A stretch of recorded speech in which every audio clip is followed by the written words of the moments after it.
హరి ఓం శ్రీ సద్గురు పరమాత్మనే నమః. ఓం శ్రీకృష్ణ పరబ్రహ్మణే నమః. ఓం గురుర్బ్రహ్మా గురుర్విష్ణుః గురుర్దేవో మహేశ్వరః గురుః సాక్షాత్ పరబ్రహ్మ తస్మై శ్రీ గురవే నమః. ఓం శ్రీ గురుభ్యో నమః. యస్య ప్రసాదాదహమేవ సర్వం మయ్యేవ సర్వం పరికల్పితం చ ఇత్థం విజానామి సదాత్మరూపం తస్యాంగ్రిపద్మం ప్రణతోస్మి నిత్యం. బ్రహ్మానందం పరమసుఖదం కేవలం జ్ఞానమూర్తిం ద్వంద్వాతీతం గగనసదృశం తత్వమస్యాదిలక్ష్యం ఏకం నిత్యం విమలమచలం సర్వదీ సాక్షిభూతం భావాతీతం త్రిగుణరహితం సద్గురుం తం నమామి. నమో గురుదేవ. ఈరోజు మనం భగవద్గీత యందు 3వ అధ్యాయము కర్మయోగము. పరమాత్మ ప్రతి ఒక్కరిని కూడా దివ్యమైన పురుషులుగా మిమ్మల్ని మీరు మార్చుకోండి అని చెప్పి మనందరికీ కూడా భగవంతుడు జ్ఞానబోధ చేస్తూ ఉన్నారు. సాధారణంగా అంటే మనం ఈ దేహానికి సంబంధించి ఉన్నటువంటి రూపము కానివ్వండి, దీనికి సంబంధించినటువంటి ఏదైతే విషయాలు మనతో ఉన్నాయో అంటే భార్య బిడ్డలు సంపదలు ఇవన్నీ మనకి ఏవైతే ఈ లోకంలో ఉన్నాయో ఇవన్నీ కూడా నశించిపోయేవి. నశించిపోయే విషయాల పట్ల ఆసక్తి తగ్గించుకుంటూ శాశ్వతమైనటువంటి వస్తువుని పొందేలాగా ప్రతి ఒక్కరూ కూడా ప్రయత్నం చేయాలని భగవంతుడు మనకి సూచనలు చేస్తున్నారనమాట. మనమందరము కూడా భగవంతుణ్ణి తెలుసుకోవడానికి కావలసిన బుద్ధి చైతన్యాన్ని పొంది ఉన్నాం. ఆ బుద్ధి చైతన్యం చేత మంచేదో చెడేదో తెలుసుకుంటూ మంచిని పెంచుకుంటూ చెడును తుంచుకుంటూ మన జీవన గమ్యాన్ని కొనసాగించాలి అని పరమాత్మ కర్మయోగం గురించి మనందరికీ కూడా జ్ఞానాన్ని అందిస్తున్నారు. జ్ఞానము లేకుండా చేసినటువంటి కర్మ మిమ్మల్ని మళ్ళీ మళ్ళీ జన్మలెత్తేలాగా మిమ్మల్ని బంధంలోకి పడవేస్తుంది. కాబట్టి జన్మ లేకుండా చేసుకోవాలి. ఎవరికి? ఈ శరీరం లోపల బంధింపబడినటువంటి నిన్ను నువ్వేం చేయాలి? బంధములో నుంచి విడిపించుకోవాలి. విడిపించుకోవడం అంటే ఒక సొంత ఇంటిని కట్టుకుంటే మళ్ళీ మళ్ళీ ఇల్లు మారాల్సిన అవసరం లేనట్టు ఈ సొంత ఇంటి కోసం మనం ఎలా అయితే ప్రయత్నం చేస్తామో మనం ఎక్కడి నుంచి వచ్చామో అక్కడికి వెళ్ళడానికి మనం ప్రయత్నం చేస్తే ఇక మళ్ళీ మనం శరీరాలు పొందవలసిన అవసరము లేకుండా ఎప్పుడు ఆనందాన్ని అనుభవించేటటువంటి పరిభోగము అనేటటువంటి పదం గురించి శంకరాచార్యుల వారు చెప్తారనమాట. ఎంత అనుభవించినా తరిగిపోని ఆనందాన్నే పరిభోగం అంటారు. భోగ వస్తువులు భోగ్య వస్తువులు అంటే ఇప్పుడు ఒక వస్తువును మనం అనుభవిస్తున్నాం అనుకోండి, దానివల్ల పూర్ణమైన సుఖం పొందుతామా? ఇప్పుడు నాకు లడ్డూ కావాలనుంది అంటాను, ఒక లడ్డూ ఇచ్చారు తిన్నాను, ఇంకొకటి ఇచ్చారు తిన్నాను, 4 ఇచ్చారు తిన్నాను, 5 లడ్డూలు ఇచ్చారనుకోండి తినగలుగుతామా? తినలేము. తినకపోగా మళ్ళీ ఏమంటాం? అయ్యో లడ్డూని చూస్తే నాకు వికారంగా ఉందండి, నాకు లడ్డూ ఇవ్వకండి అంటాం. అంటే ఎంత అనుభవించినా తరిగిపోయే సుఖం ఉందా? లేదు. కొంత అనుభవించినప్పుడు మొదట ఆనందము, తర్వాత దుఃఖం కలుగుతుంది. కాబట్టి దుఃఖం కలిగించేటటువంటి విషయ వస్తువుల కోసం కాకుండా ఎంత అనుభవిస్తున్నా తరిగిపోనటువంటి ఆనందం ఉంటుంది. కాబట్టి ధ్యానమునందు ఉన్నటువంటి రమణులు ఎప్పుడూ కూడా దేహానికి సంబంధించిన స్మృతిని కోల్పోతూ ఉండేవాళ్ళట. అంటే లోపట ఎంత ఆనందం ఉంటే బయటికి రావాలనే కోరిక రమణులకు కలిగేది కాదట. ఎందుకు? కృష్ణ పరమాత్మ ఏమన్నారు? సుఖమాత్యంతికం యత్తద్ బుద్ధి గ్రాహ్యమతీంద్రియం అంటారు. అంటే ఎంత అనుభవించినా తరిగిపోనటువంటి సుఖము చేత రమిస్తున్నటువంటి వాళ్ళు ఎవరైతే ఉంటారో వాళ్ళు ఏం చేస్తూ ఉంటారు? అంటే వేత్తి ఎత్రన చైవాయం స్థితశ్చలతి తత్వతః. అంటే తాము ఉన్న స్థానము నుంచి బయటికి రావడానికి ఇష్టపడరట. ఇప్పుడు మనం ఏదైనా ఒక విహారయాత్రకు వెళ్ళామనుకోండి, ఊటీ వెళ్ళాం. అక్కడ మనకి చాలా సౌకర్యంగా ఉందనుకోండి. అప్పుడు మనం అక్కడి నుంచి రావాలి అనుకుంటామా? మళ్ళీ మన ఇంటికి రావాలనుకుంటామా? అనుకోము. ఎందుకు? అక్కడ బావుంది. అదే విధంగా సుఖస్థానము ఏదైతే ఉందో, ఆ సుఖస్థానంలోకి వెళ్ళినటువంటి జీవుడు ఇక బయటికి రానంటాడట. ఎక్కడ చెప్పారో కూడా చెప్తానండి. 6వ అధ్యాయంలో కృష్ణ పరమాత్మ 21వ శ్లోకంలో చెప్పారు. ఆత్యంతికం అంటే ఎంత అనుభవించినా తరిగిపోనటువంటి సుఖం అనుభవిస్తున్న వారు స్థితశ్చలతి తత్వతః. తాను పొందుతున్నటువంటి ఆనందానుభూతి నుంచి బయటికి రావాలనే కోరిక కలగదట. ఆ స్థితి ఎక్కడుంది? లోపటే ఉందంటున్నారు పరమాత్మ. దాన్ని అనుభూతి పొందిన వాళ్ళు కూడా మనకు కనపడుతున్నారు కదండీ! పరాంచికాని వ్యతృణత్ స్వయంభూః తస్మాత్ పరాన్ పశ్యతి నాంతరాత్మన. అంటే ఇంద్రియాల ద్వారా ఏదైతే సుఖం అనుభవిస్తున్నామో, ఆ సుఖము కొద్దిగా అనుభవించగానే ఇంక చాలు అంటున్నాయి. కానీ ఎంత అనుభవించినా తరిగిపోని సుఖం ఎవరు పొందగలుగుతారు? కచ్చిద్దీరః ప్రత్యేగాత్మానమైక్షత్ ఆవృత చక్షురమృతత్వం ఇచ్చది. ఏమీ లేదు. కళ్ళు మూసుకొని బాహ్య సంబంధమైన విషయాలన్నింటి మీద విరక్తి భావన కలిగి, ఇప్పుడు మీరు లోపలికి తొంగి చూడండి. మీ స్వస్థలానికి మీరు వెళ్తే, అక్కడ మీరు పొందే ఆనందము గొప్పదైన ఆనందము. అంటే మనము ఏమంటున్నాం? ఒకానొక్కడు మాత్రమే బయట ఉన్న సుఖాలు విడిచిపెట్టి లోపట సుఖముందట అని శాస్త్రమునందు చెప్పబడిన సత్యాన్ని నమ్మి లోపటికి తొంగి చూసిన వాడు తిరిగి మళ్ళీ బయట ఉన్న విషయాలతో మమత్వం పొందడట. అంతటి సుఖం పొందవచ్చు అని యమధర్మరాజు కఠోపనిషత్తులో చెప్పారు. యమధర్మరాజు చూడండి. ఇప్పుడు మనల్ని చూస్తుంటాడు యమధర్మరాజు. మనం పూర్వజన్మల్లో ఏ జన్మ ఎత్తామో అది తెలుసు తనకి. ఈ శరీరంతో మనం చేసిన పాపపు కర్మలు, పుణ్యకర్మలు మనల్ని ఎక్కడికి తీసుకువెళ్తాయో భవిష్యత్తు కూడా తెలిసిన యమధర్మరాజు చెప్తున్నాడండి. మరి దేహ సంబంధమైన అంటే ఇంద్రియాలతో అనుభవించే సుఖాలు గొప్పవి కాదు అని, వాటన్నింటి మీద స్వయంగా తన యొక్క స్వయం ప్రేరణ చేత అంటే ఇప్పుడు ఎవరింటికైనా మనం వెళ్ళొద్దు అనుకుంటామండి. ఎందుకు వెళ్ళొద్దనుకుంటాం? అంటే వాళ్ళు ఎంత జాగ్రత్తగా ఎన్నో సౌకర్యాలతో మనల్ని చూసుకున్నా, అన్నీ చూసుకున్నా ఒక్క మాటలు మాత్రం పరుషంగా అంటారనుకోండి. అప్పుడేమనుకుంటాం? అబ్బో! వాళ్ళింట్లో సుఖాలు, సౌకర్యాలు వద్దు. వాళ్ళిచ్చేటటువంటి ఆతిథ్యము వద్దు. వాళ్ళనేటటువంటి మాటలు వద్దు. అందుకే నేను వాళ్ళింటికెళ్ళనంటారు. వాళ్ళిల్లు బాలేదా? బావుంది. వాళ్ళు సరిగ్గా చూసుకోరా? చూసుకుంటారు. కానీ ఇప్పుడు ఒకరికి మనం భోజనం పెట్టామండి. భోజనం పెట్టి చివర్లో ఒక మాట అన్నామనుకోండి, వాళ్ళు ఎంత మంచి భోజనాన్ని చేసినా మనం గనక వాళ్ళని బాధ పెట్టేలాగా ఒక మాటంటే, ఆ మాట ఎలా ఉంటుంది? చాలా కష్టంగా ఉంటుంది. తిన్న భోజనము తృప్తిని పొందదండి. అదే విధంగా ఇంద్రియాలతో అనుభవించే విషయాలలో ఏదైనా సుఖముందా? ఇప్పుడు నాకు పులిహోర తినాలనుంది. ఆ పులిహోరని నేను నాకు ఎంత తినాలనుకున్నానో అంత తినగలుగుతానా? కొంత తినగానే దాని మీద విరక్తొస్తుంది. అంటే ఇంద్రియాల ద్వారా అనుభవించే సుఖము చాలా అల్పమైనది. అత్యధికమైన సుఖం ఎక్కడుంది? కళ్ళు మూసుకొని చూపుని లోపలికి తిప్పి, ఆ లోపట ఉన్నటువంటి మన యొక్క స్వస్థలం ఎక్కడ? పరమాత్మ స్థానం ఏదైతే ఉందో ఆ స్థానంలోకి వెళ్లి మన మనసు కూర్చుందనుకో. అలా కూర్చోగానే అది అనుభూతిని పొందుతున్నప్పుడు ఇక బయటికి కళ్ళు తెరిచి బయట ఉన్న విషయాలను అనుభవించాలంటే తనకు నచ్చదట. యస్మిన్ స్థితో న దుఃఖేన గురుణాపి విచాల్యతే. బాహ్యమునందు ఎన్ని దుఃఖాలున్నా తనకేం పట్టవట. యం లబ్ధ్వా చాపరో లాభం మన్యతే నాదికం తతః. బయట ఇంద్ర పదవి ఇస్తాను రండి అనంటే అవసరం లేదండి ఇంద్ర పదవి. నేను లోపట పరమానందాన్ని పొందుతున్నాను. ఇంతకు మించిన ఆనందం ఇంద్ర పదవిలో లేదని ఆత్మానుభూతిని పొందిన వాళ్ళు అంటున్నారు. ఇంతటి అనుభూతి మనం పొందవచ్చా అంటే సులభంగా పొందవచ్చంటున్నారు కృష్ణ పరమాత్మ.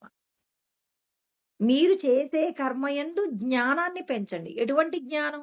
లౌకిక సంబంధమైన జ్ఞానాన్ని పెంచుకుంటారా? ఆధ్యాత్మికమైన జ్ఞానాన్ని మీ మనసుకు అందిస్తారా? కృష్ణ పరమాత్మ మనకేం చెప్తున్నారు? ఆధ్యాత్మ చేతస అంటే ఆధ్యాత్మికమైన మనసుతో కర్మలు చేయండి. మీ మనస్సు ఏ విధమైన జ్ఞానం ఉంది? కోరికల చేత అంటే నశించిపోయేటటువంటి బాహ్యమైనటువంటి విషయాల కోసం పరిగెడుతుంటే దాన్నేమంటారు? సాధారణమైన మనస్సు. మరి లోపట ఉన్న బ్రహ్మానందాన్ని పొందడానికి మన మనసు సంసిద్ధతను పొందిందనుకోండి, దీన్నేమంటాం? ఆధ్యాత్మికమైన మనస్సు. లోపట ఉన్న ఆనందాన్ని చూస్తే తప్ప మనం నమ్మమండి. ఇప్పుడు ఎవరైనా ఏదైనా ఒక విషయం గురించి చెప్తుంటే కళ్ళతో చూస్తేనే నమ్ముతాం కదా! అదే విధంగా మరి లోపటున్న ఆత్మ సుఖం కనపడుతుందా? కనపడదు. మరి కనపడని సుఖాన్ని ఎలా నమ్మాలి అంటే, యోగుల యోగులైనటువంటి రమణ మహర్షి, రామకృష్ణ పరమహంస, ప్రకాశానందగిరి స్వాముల వారు, పరమాచార్యులు, వివేకానందుడు, శారదాదేవి, యోగి వేమన ఇలా వీళ్ళు పొందినటువంటి అంటే వీళ్ళెలా ఉన్నారు? బాహ్యమైన విషయాలతో వీళ్ళేదైనా సంబంధాలు కలిగి ఉన్నారా? వాటి పట్ల వాళ్ళకెప్పుడైనా ఆనందం కలిగిందా? ఎందుకు ఎప్పుడు లోపటున్న సుఖాన్ని చూడండి, లోపటున్న సుఖాన్ని చూడండని ఎందుకు చెప్తున్నారంటే లోపట ఉన్న అనుభూతి పొందితే బయట ఉన్న విషయాలు మనకి జీరో. అందుకే ఈ లోపట ఉన్నటువంటి ఆనందం పొందాలంటే బయటున్న విషయాల మీద నీకేం కలగాలి? విరక్తి కలగాలి. భగవంతుడు అంటున్నారు ఇది నిజమైతేనే మీరు విరక్తి పొందండి. నేను చెప్పాను అయ్యో! కృష్ణ పరమాత్మ చెప్పారు. అందుకని చెప్పేసి నేను లడ్డూ తినొద్దనుకుంటున్నానండి అంటే వద్దు. లడ్డూ తినండి మీకిష్టమైతే. ఆ లడ్డూని ఎంత మేరకు తినగలరో మీరు ఆలోచించండి. స్వయంగా మీరు ఆచరించి చూసుకోండి కానీ, కృష్ణ పరమాత్మ భగవద్గీతలో చెప్పారు. అందుకే నాకిష్టమైనవన్నీ వదిలేశానని మీరనక్కర్లా. ఇతితే జ్ఞానమాఖ్యాతం గుహ్యాత్ గుహ్యతరం మయ. పరమ రహస్యం మీకు చెప్పాను. లోకంలో ఏదైనా రహస్యాలంటూ ఏమైనా ఉంటే అన్ని రహస్యాలు భగవద్గీతలో చెప్పేశాను. మరి నేను చెప్పింది మీరు ఖచ్చితంగా ఆచరించాలన్న రూలేం లేదు. విమృశై తదశేషేణ బాగా విచారణ చెయ్యండి. కృష్ణ పరమాత్మ నిజమే చెప్పారా? ఏదో మనం ఏది అనుభవించకూడదని చెప్పేసి భార్యాబిడ్డల మీద ప్రేమ ఉండకూడదన్నాడు. ఆయన ఆసక్తి ఉండకూడదన్నాడు. తర్వాత ఎప్పుడు మృత్యువు గురించి, తర్వాత వృద్ధాప్యం గురించి, రోగాల గురించి, పుట్టుక గురించి విచారణ చెయ్యమన్నారు. ఎప్పుడూ ఈ శరీరానికి సంబంధించిన విషయాల గురించి మిమ్మల్ని మీరు పొగుడుకోకండి అన్నాడు. లోపటొకటి, బయటకొకటి గాకుండా రుజుత్వం కలిగి ఉండాలన్నారు. సద్గురువులు ఆచరించినటువంటి సిద్ధాంతాలను మనల్ని కూడా ఆచరించమని చెప్తూ ఉన్నారు. ప్రతిరోజు నీ గురించిన జ్ఞానం తెలుసుకో. అధ్యాత్మ జ్ఞాన నిత్యత్వం, తత్వాన్ని విచారణ చేయమని చెప్పారు. ఎప్పుడు ఒంటరిగా ఉంటూ నీలో ఉన్న ఆత్మానుభూతి పొందేలాగా ప్రయత్నం చెయ్యమని మరి కృష్ణ పరమాత్మ ఎన్నో గొప్పదైన జ్ఞాన గుణాలు చెప్పారండి. మరి వీటన్నింటిని విచారణ చేయమంటున్నారు. ఎందుకంటున్నారు? వీటన్నింటితో మీరు ఈ శరీరంతో ఉన్నప్పుడు అనుభవిస్తారు. మరి శరీరం పడిపోయిన తర్వాత మీ పరిస్థితి ఏంటి? మిమ్మల్ని ఎవరు కాపాడతారు? ఇప్పుడు మనము ఒక 15 రోజుల తర్వాత మీకొక రోజున ఆహారం దొరకదు అని ఈరోజు మనకెవరో జాతకం చూసి చెప్పారండి. ఇప్పుడు 15 రోజుల తర్వాత నిజంగా మనకు ఆహారం దొరుకుతుందో, దొరకదో తెలీదు కానీ, మనం భయపడతామా లేదా? 15 రోజుల తర్వాత నేనెక్కడికి వెళ్తాను? అక్కడ ఎందుకు నాకు ఆహారం దొరకదు? నేను ఆహారం తీసుకువెళ్ళగలిగినటువంటి అవకాశం ఉండదా? అని మనం 15 రోజుల తర్వాత జరగబోయే విషయం గురించి ఈ రోజు నుంచి 15వ రోజు వచ్చే వరకు కూడా భయపడుతూనే ఉంటామండి. ఎందుకు భయపడుతూ ఉంటాం మనం?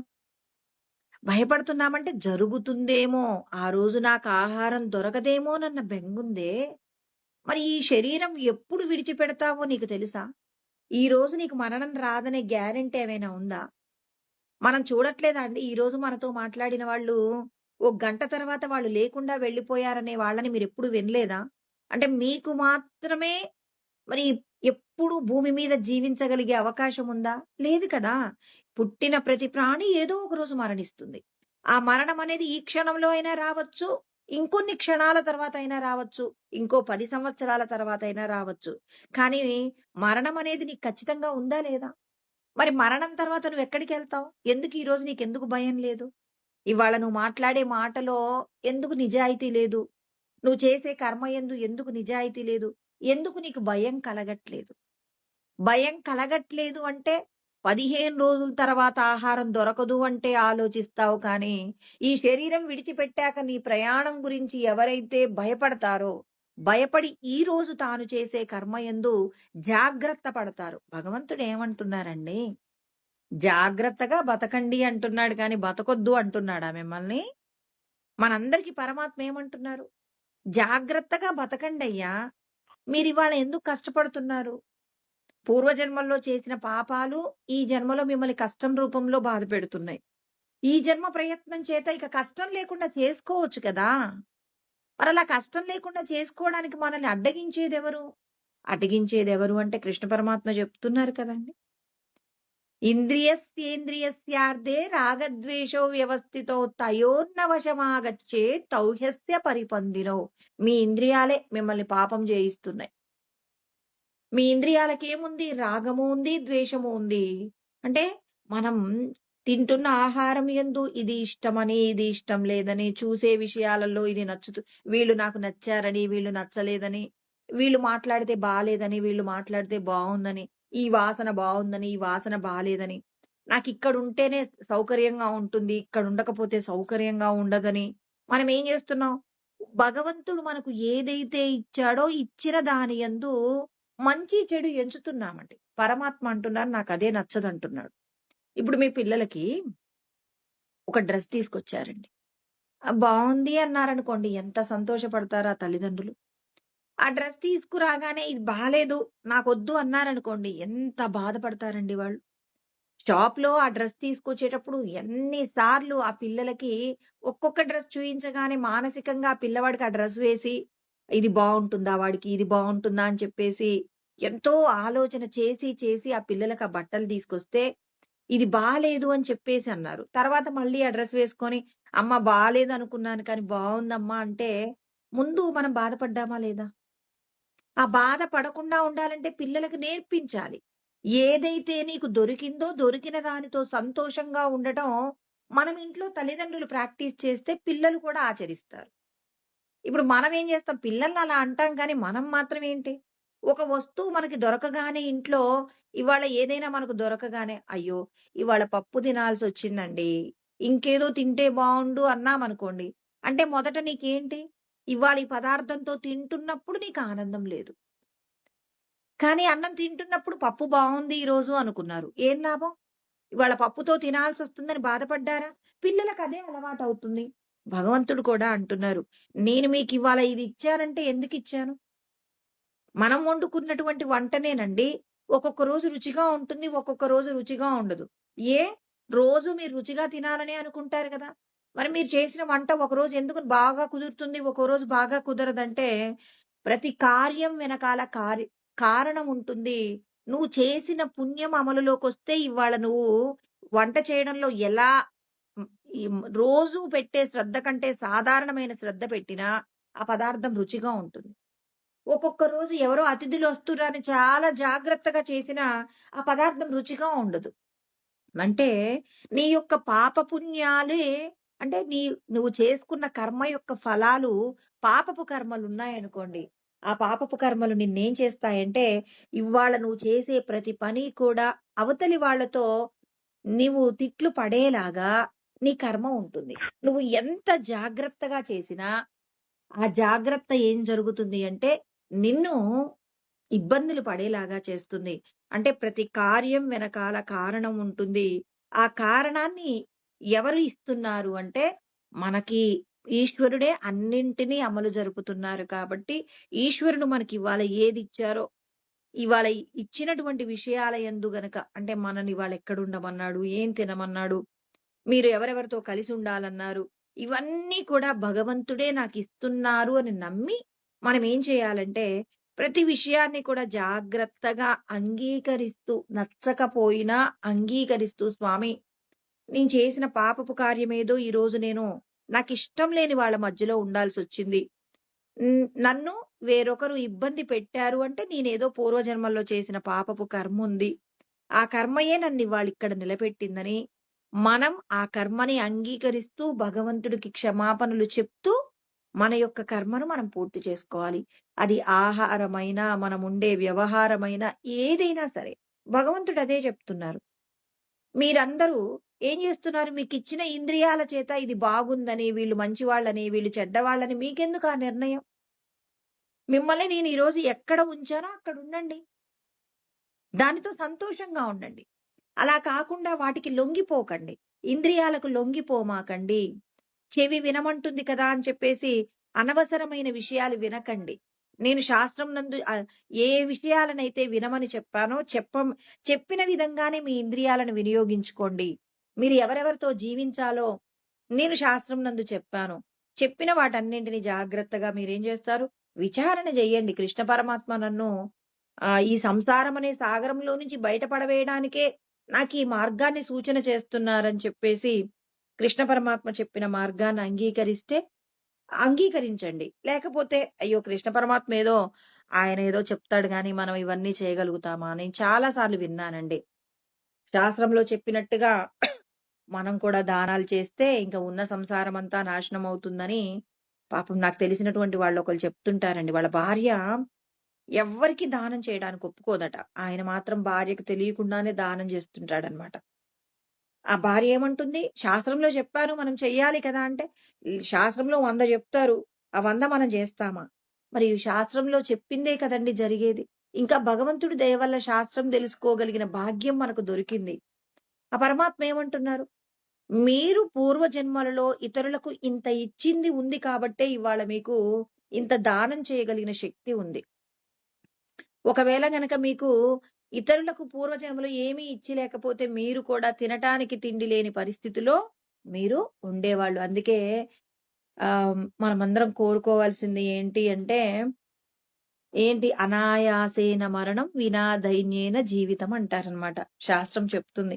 అంటే మరణము ఆయాస పడకుండా, అంటే ఏమాత్రం కష్టపడకుండా, వ్యాధి వచ్చి మంచంలో పడకుండా, చాలా సులభంగా ప్రాణం తీయమని మృత్యుదేవతను వేడుకోవాలట.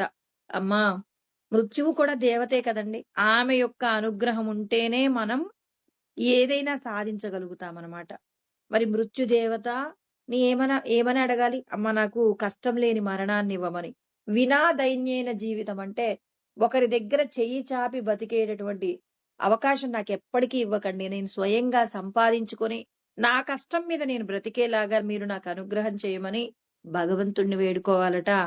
మరి కర్ణుడు ఏమని ప్రార్థన చేస్తాడంటే, ఆయనంటాడట, ఏమంటాడు అంటే, దేహీతి వచనం కష్టం. అంటే నేను ఎవరి దగ్గర కూడా చెయ్యి చాపడం అనేది కష్టమండి. అంటే ఒకరి దగ్గర చెయ్యి చాపి బతకడం అనేది కష్టము.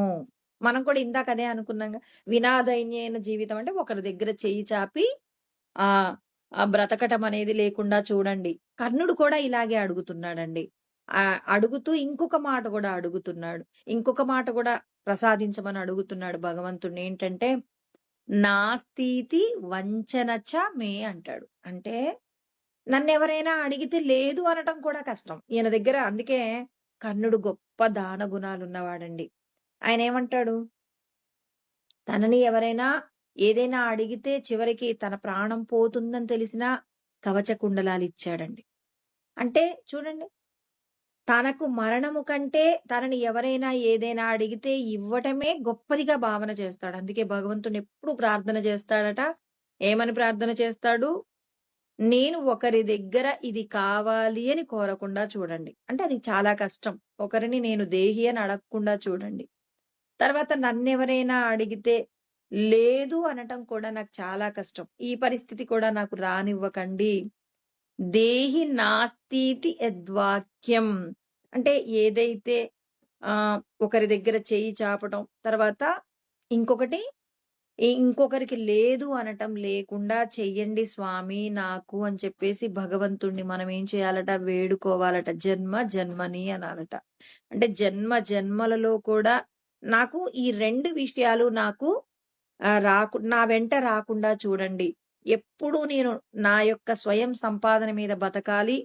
తర్వాత నన్నెవరైనా ఏదైనా అడిగితే ఇ ఇవ్వగలిగినటువంటి ఆ భాగ్యాన్ని నాకు ప్రసాదించండి అని చెప్పేసి కర్ణుడు కూడా అడిగాడట. అంటే భగవంతుడిని మనం ఏం వేడుకోవాలి? ఇతరులకు ఏదైనా మనం ఇవ్వవలసి వస్తే లేదు అనటం అనేది జరగకుండా, భగవంతుడా నాకటువంటి ఆ భాగ్యాన్ని ప్రసాదించండి అని చెప్పేసి పరమాత్మను వేడుకోవాలట కర్ణుడి ద్వారా. అందుకే మంచి ఎక్కడి నుంచైనా తీసుకో. అదే విధంగా మరి పాపము అంటే ఏంటసలు? అసలు పాపాలలో గొప్ప పాపం ఏదని శాస్త్రం చెప్తుంది. The greatest sin in fear అంటారండి. అంటే పాపాలలో గొప్ప పాపం ఏంటి అంటే, నాకీ వస్తువంటే భయము, వీళ్ళంటే భయము. అంటే భయాన్ని ఎవరైతే కలిగి ఉంటారో మరి శాస్త్రం చెప్తుంది. శాస్త్రం చెప్పారంటే పరమాత్మ చెప్తున్నారు. పాపాలలో గొప్ప పాపమేంటి? భయపడటమే గొప్ప పాపమట. అదేంటండి వేరొకరి దగ్గర నుంచి దానం అడుక్కొని తినటం పాపమనొచ్చు. లేకపోతే ఇంకేదైనా విషయాలు పాపమనవచ్చు. పరమాత్మ ఏమంటున్నారు? పా నిజంగా పాపమేంటంటే భయపడటమే పాపమట. ఎవరికైతే భయం లేదో వాళ్ళు భగవంతుడికి నచ్చుతారట. మరి అందుకే పరమాత్మ 16వ అధ్యాయంలో మొదటి శ్లోకంలో చెప్పబడిన మొదటి పదం ఏంటంటే అభయం. మీ మిమ్మల్ని మీరు కాపాడుకోగలిగిన శక్తి మీ లోపటే ఉంది. మీరెవరి దగ్గరికి వెళ్ళాల్సిన అవసరం లేదు. మీ లోపటున్నటువంటి ఆ ఈశ్వర చైతన్యాన్ని తెలుసుకోకపోవడం వలనే ఒకరిని చూసి మీరు భయపడుతున్నారు. వీళ్ళంటే భయం, నాకు ఈ వస్తువంటే భయం, బల్లంటే భయం, ఇంకేదో అంటే భయం అంటున్నాం. ఒకరిని చూస్తే నాకు భయం కలుగుతుందండి. వాళ్ళ మాటలంటే భయమంటారు. వాళ్ళ చేతలంటే భయమంటారు.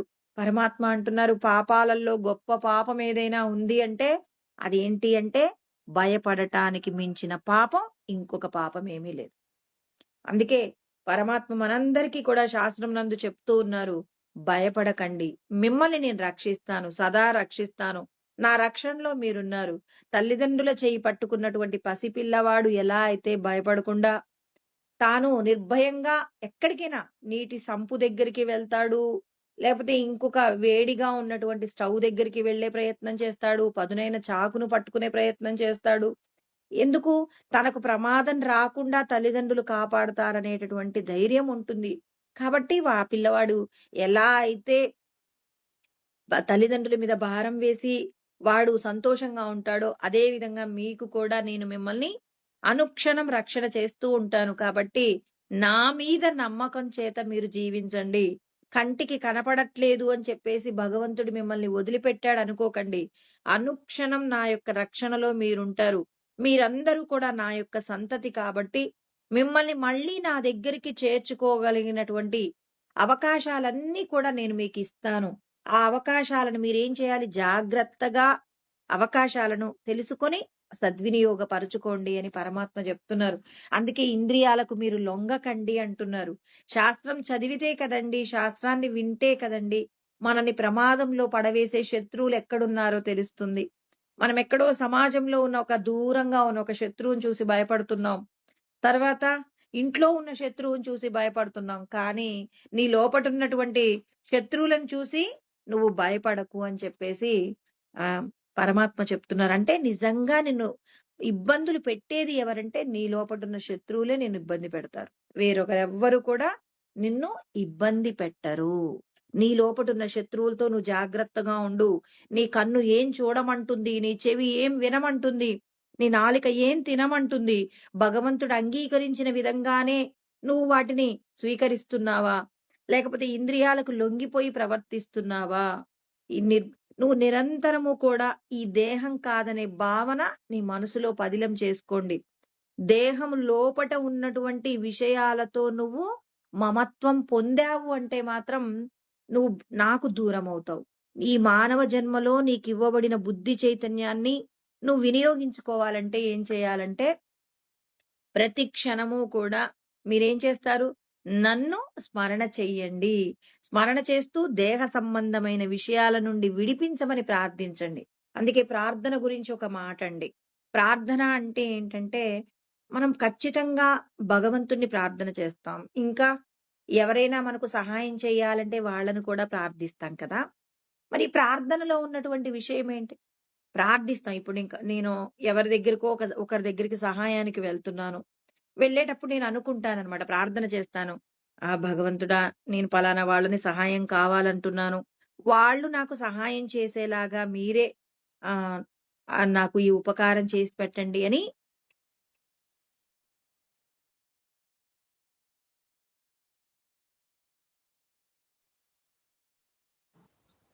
ప్రార్థన చేస్తామనమాట. అంటే ఎందుకు? పలానా వాళ్ళు నేననుకున్న కార్యాన్ని చెయ్యాలి అని చెప్పేసి ఇక్కడ మనం భగవంతుడిని వేడుకుంటే, మరి ఆ వ్యక్తిలో కూడా ఆ భగవంతుడే ఉంటాడు కాబట్టి, ఇప్పుడేం చేస్తున్నాడు? ఆ వ్యక్తి ద్వారా మనకి మనం కోరుకున్న పని జరుగుతుంది. అంటే ప్రార్థన ద్వారా ఏం జరుగుతుంది? అంటే ఒక వ్యక్తి యొక్క సహాయాన్నే మనం పొందుతున్నాము. అసలు ప్రార్థించటంలో ఉన్న గొప్పతనం ఏంటో మనం తెలుసుకోవాలి. ప్రార్థన ద్వారా ఏమవుతుందంటే, లోపట ఉన్నటువంటి కొన్ని సూక్ష్మంగా కంటికి కనపడనటువంటి శక్తులు ఏమవుతాయంటే జాగృతం పొందుతాయి. అంటే శక్తిని పొందుతాయండి. మీరు ప్రార్థన చేస్తారు. అందుకే భగవంతుడిని పూజించేటప్పుడు అనేక రూపాలతో పూజించకండి అంటారు. మీకిష్టమైన స్వరూపం ఏదైతే ఉందో ఆ ఒక్క రూపాన్ని పూజించండి అంటారు. ఇప్పుడు మనం ఏం చేస్తామంటే, మన పూజా గదిలో ఒక 100 ఫోటోలు పెట్టుకుంటాం. 100 ఫోటోలు పెట్టుకొని 100 ఫోటోల పేర్లు చదవడానికి మన సమయం సరిపోదు. అలా సరిపోదు అంటే, అంటే ఇప్పుడు మనం ఏంటి వివిధ రూపాలలో ఉన్న దేవతల ద్వారా మనకు శక్తి అందాలని అన్ని రూపాలను ప్రార్థిస్తుంటాం. మరి నువ్వు ప్రార్థించిన రూపాలు నీకు సహాయం జేస్తాయి. ప్రార్థించని రూపాలు కూడా లోకంలో చాలా ఉన్నాయి కదండీ. ముక్కోటి దేవతలున్నారు. మరి ముక్కోటి దేవతలను మనం ప్రార్థన చేయగలుగుతామా? అసలు వాళ్ళ పేర్లు చెప్పడానికే మనకి 24 గంటల సమయం సరిపోదు. మరి నువ్వు కొంతమందినే కోరుకుంటున్నావంటే భగవంతుడు వేదంలో ఏం చెప్పారండి? ఇప్పుడు సంతానం కావాలనుకోండి, సుబ్రహ్మణ్య స్వామిని పూజించమంటారు. సంపద కావాలనుకోండి, కనకదార స్తోత్రం చేయమని చెప్తారు. ఇలా ఒక్కొక్క దానికి సంబంధించి ఒక్కొక్క దేవతను పరమాత్మ ఏర్పాటు చేశారు. మరి నీ శరీరానికి సంబంధించి నీవు ఎన్నో రకాలైన కర్మలు చేయాలి. ఈ కర్మలకు సంబంధించిన ప్రతి సమస్యకు పరిష్కారం ఇవ్వగలిగిన దేవతను నువ్వు ప్రార్థన చేయటం సాధ్యమవుతుందా? అందుకే ఏమంటారు? ఒక్క రూపాన్ని మీరు పట్టుకోండి. మీకు బాగా ఇష్టమైన ఏ రూపం ఉందో ఆ రూపం పట్టుకోండి.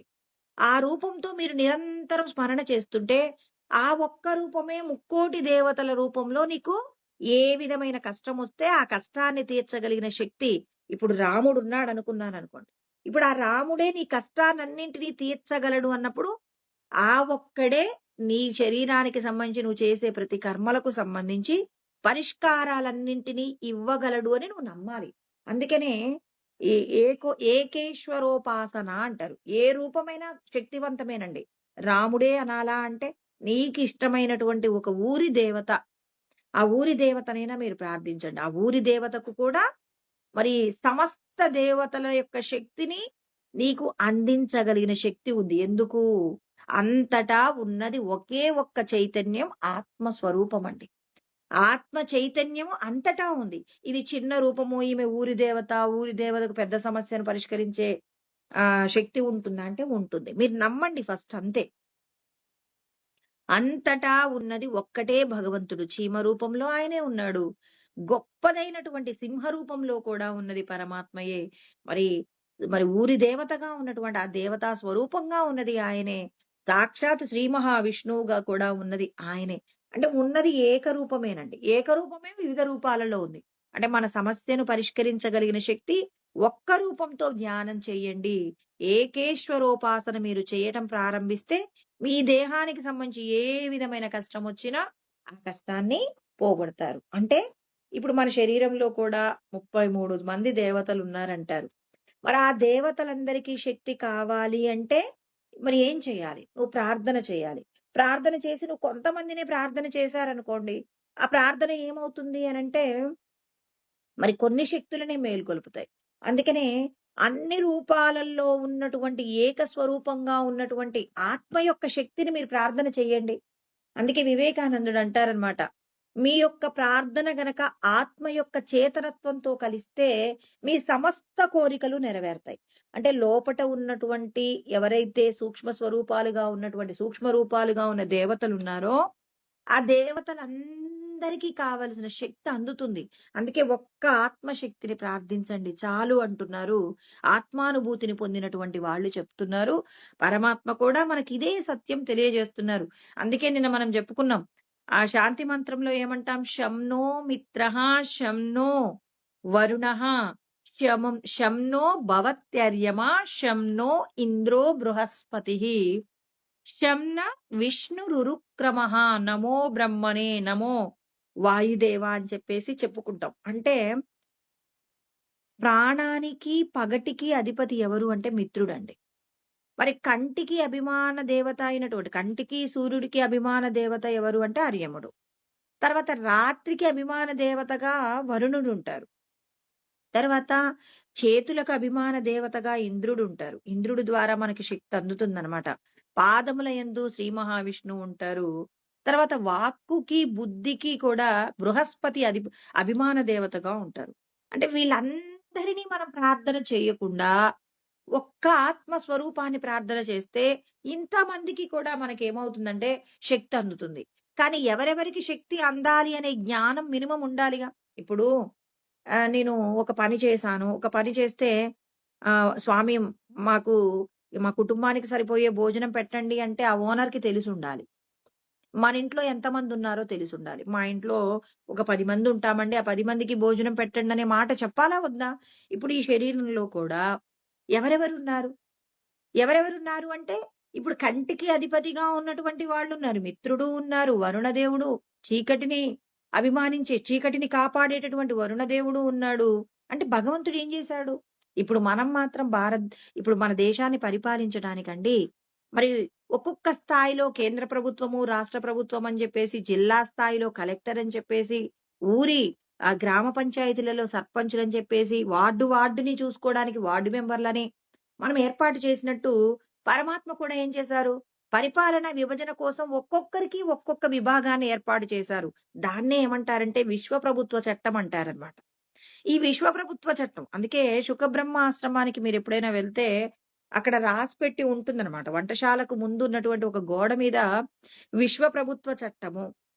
ఆ విశ్వప్రభుత్వ చట్టములో మరి న్యాయ శాస్త్రానికి అధిపతిగా ఎవరుంటారు? అంటే ధర్మానికి అధిపతిగా ఎవరుంటారు అంటే యమధర్మరాజు ఉంటారని చెప్పేసి, ఆర్థిక మంత్రి ఎవరు అని చెప్పేసి, తర్వాత ఆహ్, ఏమంటారు ఇంకా దే దేహానికి సంబంధించి అంటే మనం ఎలా అయితే బయట ఉన్నటువంటి రవాణా విభాగము, ఇట్లా ఒక్కొక్క విభాగానికి సంబంధించి ఒక్కొక్క దేవత పేరు రాసిపెట్టి ఉంటుందండి. వీళ్ళందరూ కూడా ఏం చేస్తున్నారు? దే మరి సృష్టినంతటిని కూడా ఏం చేస్తున్నారంటే పరిపాలన చేస్తున్నారు. పరమాత్మ ఏం చేస్తున్నారు? పర్యవేక్షణ చేస్తూ ఉంటారు. కాబట్టి ఇప్పుడు మనం ఆత్మ యొక్క శక్తిని మనం వేడుకునేటప్పుడు, నా శరీరంలో ఇంతమంది ఉన్నారండి. ఇంతమంది ద్వారా నాకు శుభములు కలిగేలాగా పరమాత్మ ఏం చేయాలి? ఇంతమందికి కూడా శక్తినివ్వాలి. వాళ్ళకి ముందు శక్తి ఇప్పుడు సూర్యుడికి శక్తి ఉండాలండి. పరమాత్మ ఏమని చెప్పారు? న తత్ర సూర్యో భాతి న చంద్ర తారకం నేమా విద్యుతో భాంతం. కుతోయమగ్నిః తమేవ భాంతం అనుభాతి సర్వమని అనేక ఉపనిషత్తుల్లో చెప్పబడిన శ్లోకం. నన్ను సూర్యుడు వెలిగించలేడు, చంద్రుడు వెలిగించలేడు, అగ్నిదేవుడు వెలిగించలేడు, తర్వాత విద్యుత్ వెలిగించలేదు. ఏవి కూడా వెలిగించలేదు. అగ్ని వెలిగించలేదు. నేను ప్రకాశిస్తే నా దగ్గర నుంచి శక్తిని తీసుకొని సూర్యుడు, అగ్నిదేవుడు, చంద్రుడు, తర్వాత మెరుపులు ఇవన్నీ కూడా వెలుగుతూ ఉన్నాయి. వాళ్ళకి శక్తి ఎక్కడి నుంచి వస్తుంది? నా దగ్గర నుంచి శక్తొస్తే వాళ్ళు ఈ లోకాలన్నింటినీ కూడా ఏం చేస్తున్నారు? మరి ఆ లోకాలకు కావలసిన శక్తిని ఇస్తూ ఉన్నారు. అంటే పరమాత్మ యొక్క శక్తి వీళ్ళకి అందుతుందనేటటువంటి సత్యం ఈ శ్లోకంలో చెప్పబడుతుందన్నమాట. అదే విధంగా మనం ఏం చేస్తున్నాం? మాకు శక్తి ఎవరెవరి ద్వారా కలగాలి? ఇంద్రుడి ద్వారా శక్తి కలగాలి, విష్ణువు ద్వారా శక్తి రావాలి, మిత్రుడి ద్వారా, వరుణుడి ద్వారా, బృహస్పతి ద్వారా మరి ఇలా మనం ఏం చేస్తున్నాం? వాయుదేవుడి ద్వారా మాకు ఏం కావాలి? మాకు శుభములు కలగాలి. ఈ శుభములు కలగాలి అంటే ఏం చేయాలి?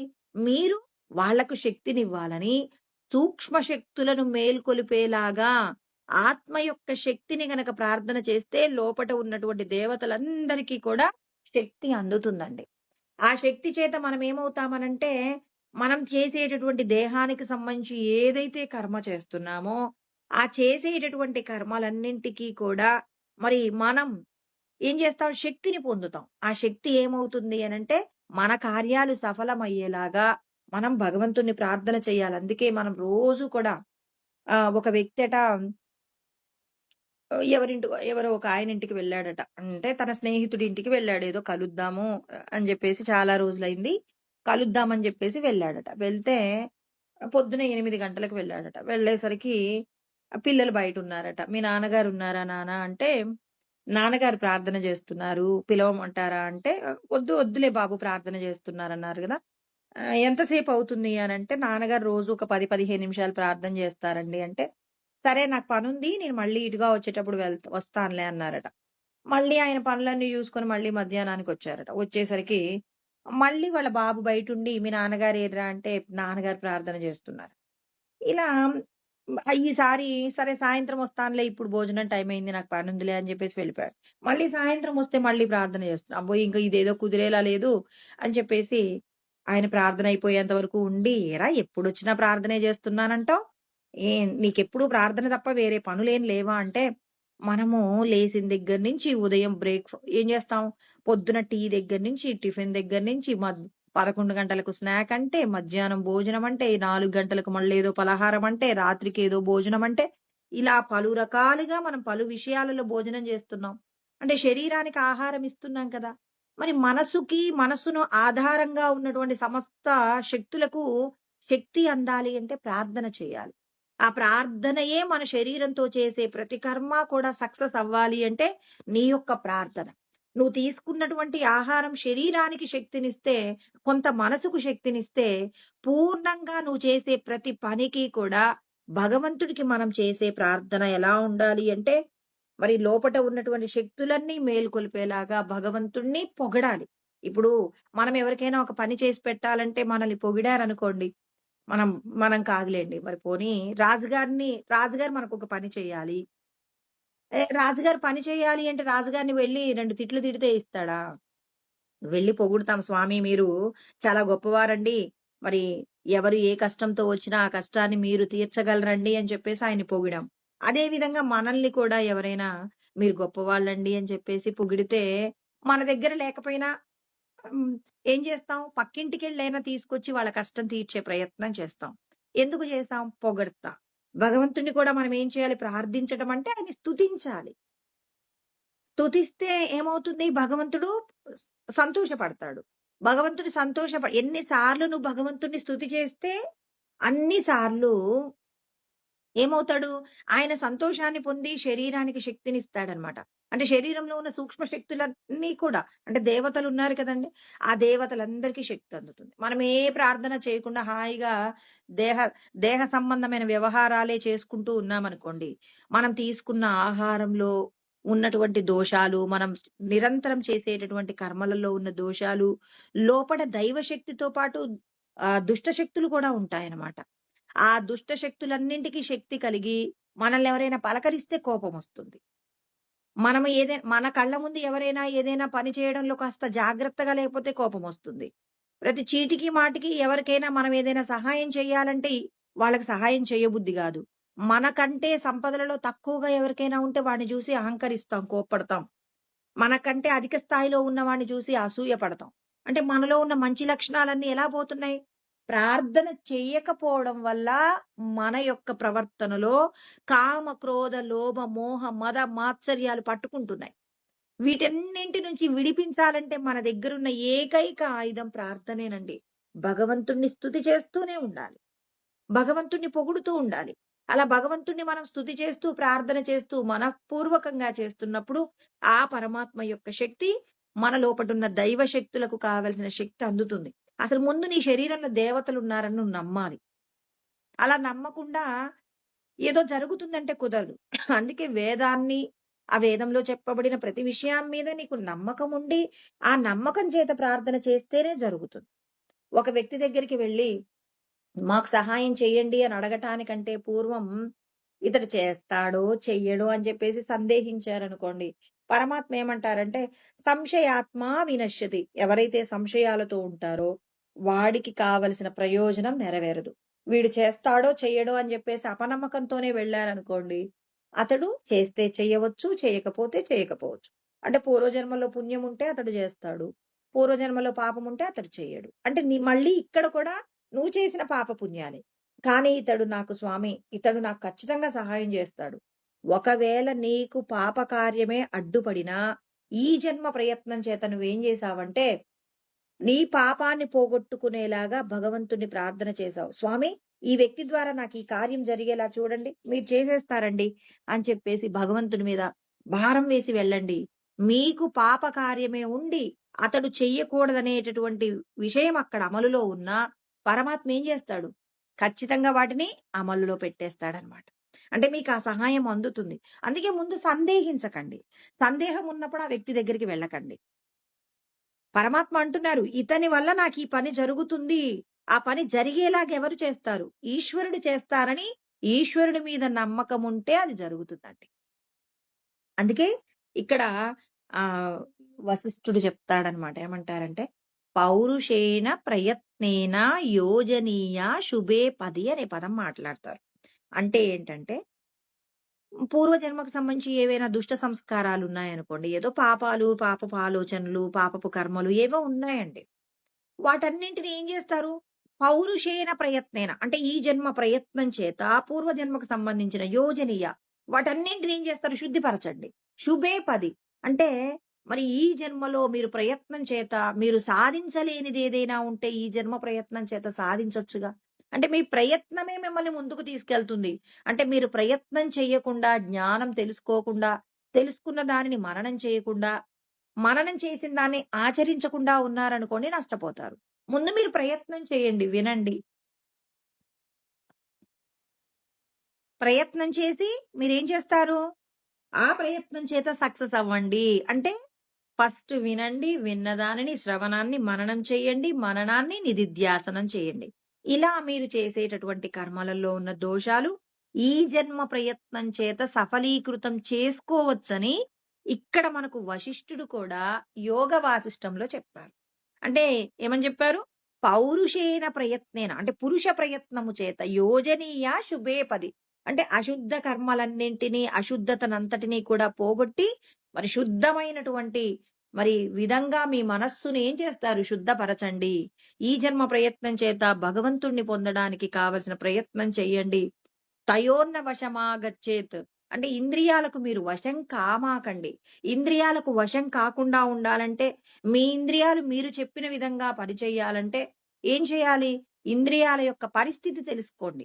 అసలు మన ఇంట్లో ఉన్న రహస్యాలన్నీ బయట వాళ్ళకి ఎవరు చెప్తున్నారో, మనం ఇంట్లో ఉన్న వాళ్ళలో ఎవరు అవతల వాళ్ళకి సహాయం చేస్తున్నారో తెలుసుకోకుండా, మనం ఎవరినెవరినో తిట్టడం కంటే, ఇంట్లో ఉన్న వాళ్ళందరూ కూడా నిజాయితీగా ఉంటారా?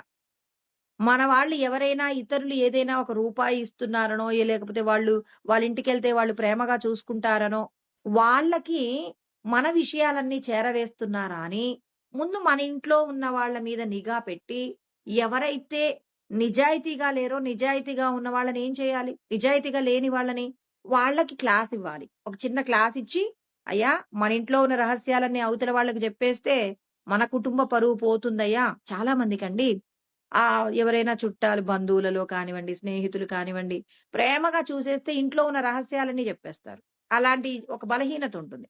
ఆ బలహీనత చేత అవతలి వాళ్ళు మనల్ని ఒక సందర్భం వచ్చినప్పుడు ఏం జేస్తారు? మనల్ని కామెంట్ జేస్తారు. కామెంట్ జేసి మనల్ని అవమానపరుస్తారు.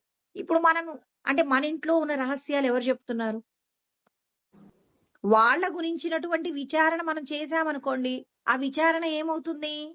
ఖచ్చితంగా ఇంటిలో ఉన్నటువంటి దొంగను పట్టుకొని, ఆ దొంగని గనక సరిచేసుకుంటే, ఇప్పుడు మన కుటుంబంలో ఉన్నటువంటి ఏవైతే కొన్ని అందరి ఇళ్లల్లో ఉంటాయండి. ఏదైనా అన్నీ పర్ఫెక్ట్‌గా ఉంటాయా? ఏదో ఒక విషయంలో మనకి కూడా కాస్త లోభత్వం ఉండటం కానివ్వండి, పిసినారితనమో, ఇంకేదైనా మన ఇంట్లో ఒక చిన్న అంటే మనకు పూర్వజన్మకు సంబంధించిన సంస్కారాలుంటాయి కాబట్టి, మనం తప్పు చేసే అవకాశం. మన తప్పులన్నీ వీడెళ్లి అక్కడ అవతల వాడికి చెప్తుంటే, మరి మనల్ని ఏదో ఒక విధంగా అవమానం చేస్తే మన ఇంటి పరువు పోతుంది కదా! అందుకే పరమాత్మ అంటున్నారు, "మీ ఇంట్లో, మీ హృదయంలో ఉన్నటువంటి 5గురు శత్రువులున్నారు ఇంద్రియాలు. ఆ 5 ఇంద్రియాలతో జాగ్రత్తగా ఉండండి. ఈ జన్మ ప్రయత్నం చేత ఒక్కొక్క దాన్ని జాగ్రత్తగా పరిశీలన చేసుకోండి. మీ నాలుక ఏం అడుగుతుంది, దానికి అడిగిన దాన్ని అడిగినట్టు ఇవ్వకండి. భగవంతుడు ఏదైతే శాస్త్రంలో అంగీకరించారో, అంగీకరించిన విధంగానే వాటిని మీరందించండి. తర్వాత మీ కన్ను ఏం చూడమంటున్నా, చూసే విషయం ధర్మమైతేనే చూడండి. వినేటటువంటి విషయం వల్ల మీకు ప్రయోజనం ఉంటుందంటేనే వినండి. భగవంతుడిని చేరడానికి కావలసినటువంటి ప్రయోజనత్వం ఉందంటేనే మీరు దాని కోసం ప్రయత్నం చేయండి. మీరు అనుభవించే ఏ సుఖమైనా ఇవాళ నాకు సంపదలున్నాయి నేను అనుభవిస్తాను అని చెప్పేసి అనుభవించారు అంటే, దానివల్ల ప్రయోజనము ఉండదు. దానివల్ల నష్టపోతారు. మీకు ఎన్ని ఉన్నా భగవంతుడు ఏ మేరకు అనుభవించమంటున్నారో, ఆ మేరకు మాత్రమే అనుభవించాలి. ఇంట్లో రకరకాలైన మధుర పదార్థాలున్నాయి. ఒంట్లో షుగరుందనుకోండి. అప్పుడు మనం ఆ పదార్థం తింటే ప్రమాదమా? మా ఇంట్లో ఉంటే తింటే తప్పేంటంటే, నీ శరీరంలో ఇన్సులిన్ కూడా పెరిగిపోతుంది. నీ శరీరంలో ఉన్నటువంటి అవయవాలు కూడా ఇబ్బంది పడతాయి. అందుకే ఏం చేయాలి? ఇంట్లో అన్నీ ఉన్నా, నీ శరీరాన్ని బట్టి నువ్వేం చేయాలి? ఆ పదార్థాన్ని తినటమా, తినకూడదా అని నిర్ణయించటం ఎలాగో, భగవంతుడు దేనిని ఎలా అనుభవించమన్నారో, ఆ మేరకు మాత్రమే నువ్వు అనుభవిస్తూ, నిన్ను నువ్వేం చేయాలి? భగవంతుడికి చేరువ చేసే ప్రయత్నంలో నీ ఇంద్రియాలను వినియోగించుకోవాలని కృష్ణ పరమాత్మ జాగ్రత్తలు చెప్తున్నారు. ఇవి లేకపోతే మళ్ళీ కర్మ చేయలేం. ఇప్పుడు నా ఇంద్రియాలన్నీ అణిచిపెట్టేశానండి, ఏ పని చేయవండి, నా నాలుక ఏమీ తినదండి అంటే, నేనేం తినకపోతే శరీరం నీరసపడిపోతుంది. కళ్ళు నేను చూడనండి అంటే కుదరదు. ఈ కళ్ళతో చూయించాలి విషయాలు. అంటే ఇంద్రియాలతో పని చేయించాలి. వాటిని మనకు అనుకూలంగా మలుచుకోవాలి. ఇన్ని రోజులు మనకెందుకు శరీరాలొచ్చాయి? అంటే వీటి మీద అబ్జర్వేషన్ లేదండి. ఇంట్లో ఉన్న విషయాలన్నీ కూడా ఇతరులకు ఎలా చేరవేరుతున్నాయో అర్థం కాక, మనం అవమాన భారంతో బాధపడుతున్నాం. ఇప్పుడు మనం ఏం చేసాం? ఇంట్లో ఉన్న విషయాలన్నీ ఇతరులకు ఎవరు చెప్తున్నారో అర్థమైనప్పుడు, మనం ఏం చేస్తాం? ఆ వ్యక్తిని పట్టుకొని తగిన దేహశుద్ధి చేసి, ఆ పిల్లవాడిని ఏం చేస్తున్నాం? మన ఇంటి రహస్యాలు బయటికి చెప్పకుండా, వాడి మీద మనం నిఘా పెట్టి, వాడికి కావలసిన కట్టుదిట్టమైన చర్యలు చేస్తే, మన ఇంటి విషయాలు బయటికి వెళ్ళకుండా ఎలా కాపాడుకుంటామో, అదే విధంగా మన ఇంద్రియాలు దేనికి లొంగిపోకుండా జాగ్రత్తగా వీటి మీద మనం ఏం చేయాలి? మనసేం చేయాలి? నిఘా.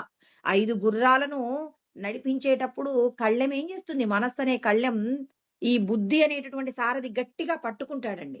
ఆ కళ్ళెం చేత గట్టిగా బిగించినప్పుడు ఇంద్రియాలు ఎలా అయితే అంటే గుర్రాలు ఎలా అయితే మనం ఎటు వెళ్ళమంటే అటు వెళ్తాయో, అదే విధంగా మన మనస్సు చెప్పినట్టుగా ఇంద్రియాలు పనిచేయాలి. మనస్సు ఇది తిను అంటే తినాలి. ఇది చూడు అంటే చూడాలి.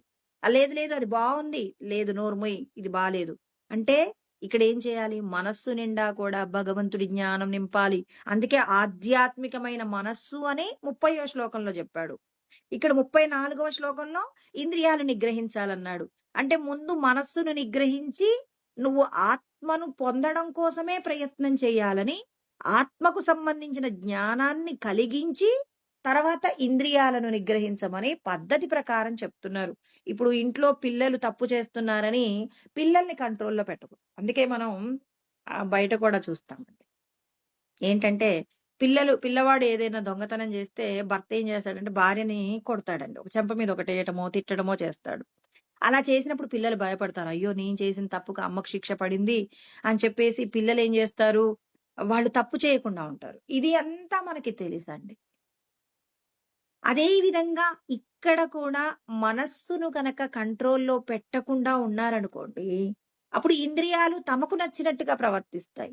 ఇప్పుడు మనస్సును గనక బుద్ధి జాగ్రత్తగా కంట్రోలింగ్‌లో పెట్టిందనుకోండి, అంటే మనస్సు నిండా మనసుకెప్పుడు భగవంతుడిని చేరడానికి, జీవుడిని గట్టెక్కించడానికే ప్రయత్నం చెయ్యాలి కానీ మనసు దేహ సంబంధమైన విషయాల కోసమని చెప్పి మరి పాపపు కార్యాలు చేయడానికి ఇంద్రియాలను ప్రోత్సహించకుండా మనస్సు కట్టుదిట్టం చేయబడాలి. మనసు కట్టుదిట్టం చేయబడినప్పుడు మాత్రమే ఇప్పుడు తల్లి పిల్లలకి ఇష్టం వచ్చినట్టుగా డబ్బులిస్తుందనుకోండి. అప్పుడు భర్త ఏం చేస్తాడు? భార్య చేతిలో ఉన్నటువంటి డబ్బుల్ని కట్ చేస్తాడు. ఇంకా ఆయన ఏం చేస్తాడు? ప్రతి విషయానికి బయటికెళ్తున్నాం సూపర్ మార్కెట్ 10,000 ఈ 10,000కి బిల్లు తీసుకొని రా. ఇంతకుముందు ఎంతైనా పర్వాలేదు బిల్లు అడగటం తెలీదు. కానీ పిల్లలకి అనవసరంగా డబ్బిచ్చి ఆ పిల్లలు ఏవేవో విషయాల వైపు వాళ్ళు పరిగెడుతూ వాళ్ళేదో తప్పులు చేస్తున్నారనుకోండి. అప్పుడు తల్లికి ఇచ్చేటటువంటి డబ్బుల విషయంలో భర్త ఏం చేస్తున్నాడు? జాగ్రత్త పడతాడు. భార్యకిచ్చే డబ్బు విషయంలో జాగ్రత్త పడ్డప్పుడు ఇప్పుడు ఆమె దగ్గర డబ్బులుండవు. సూపర్ మార్కెట్‌కి వెళ్లి ఆ బిల్లు చూయించాలి.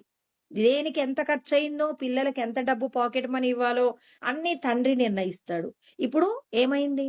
అంతా పద్ధతిలోకొచ్చింది. ఇంతకు ముందులాగా ఆ భార్య తనకు నచ్చినట్టుగా, తనకు నచ్చినవి కొనుక్కొని, పిల్లలకి నచ్చినట్టుగా వాళ్ళకి నచ్చినంత డబ్బిచ్చేసి, మరి పద్ధతి తప్పడం ఉంటుందా? ఉండదు. ఎప్పుడు భర్త గనక కంట్రోలింగ్‌లో ఉండి భార్యను, పిల్లల్ని గనక జాగ్రత్తగా చూడటం ప్రారంభించాడనుకోండి, అప్పుడు కుటుంబంలో సమస్యలేమీ రావండి.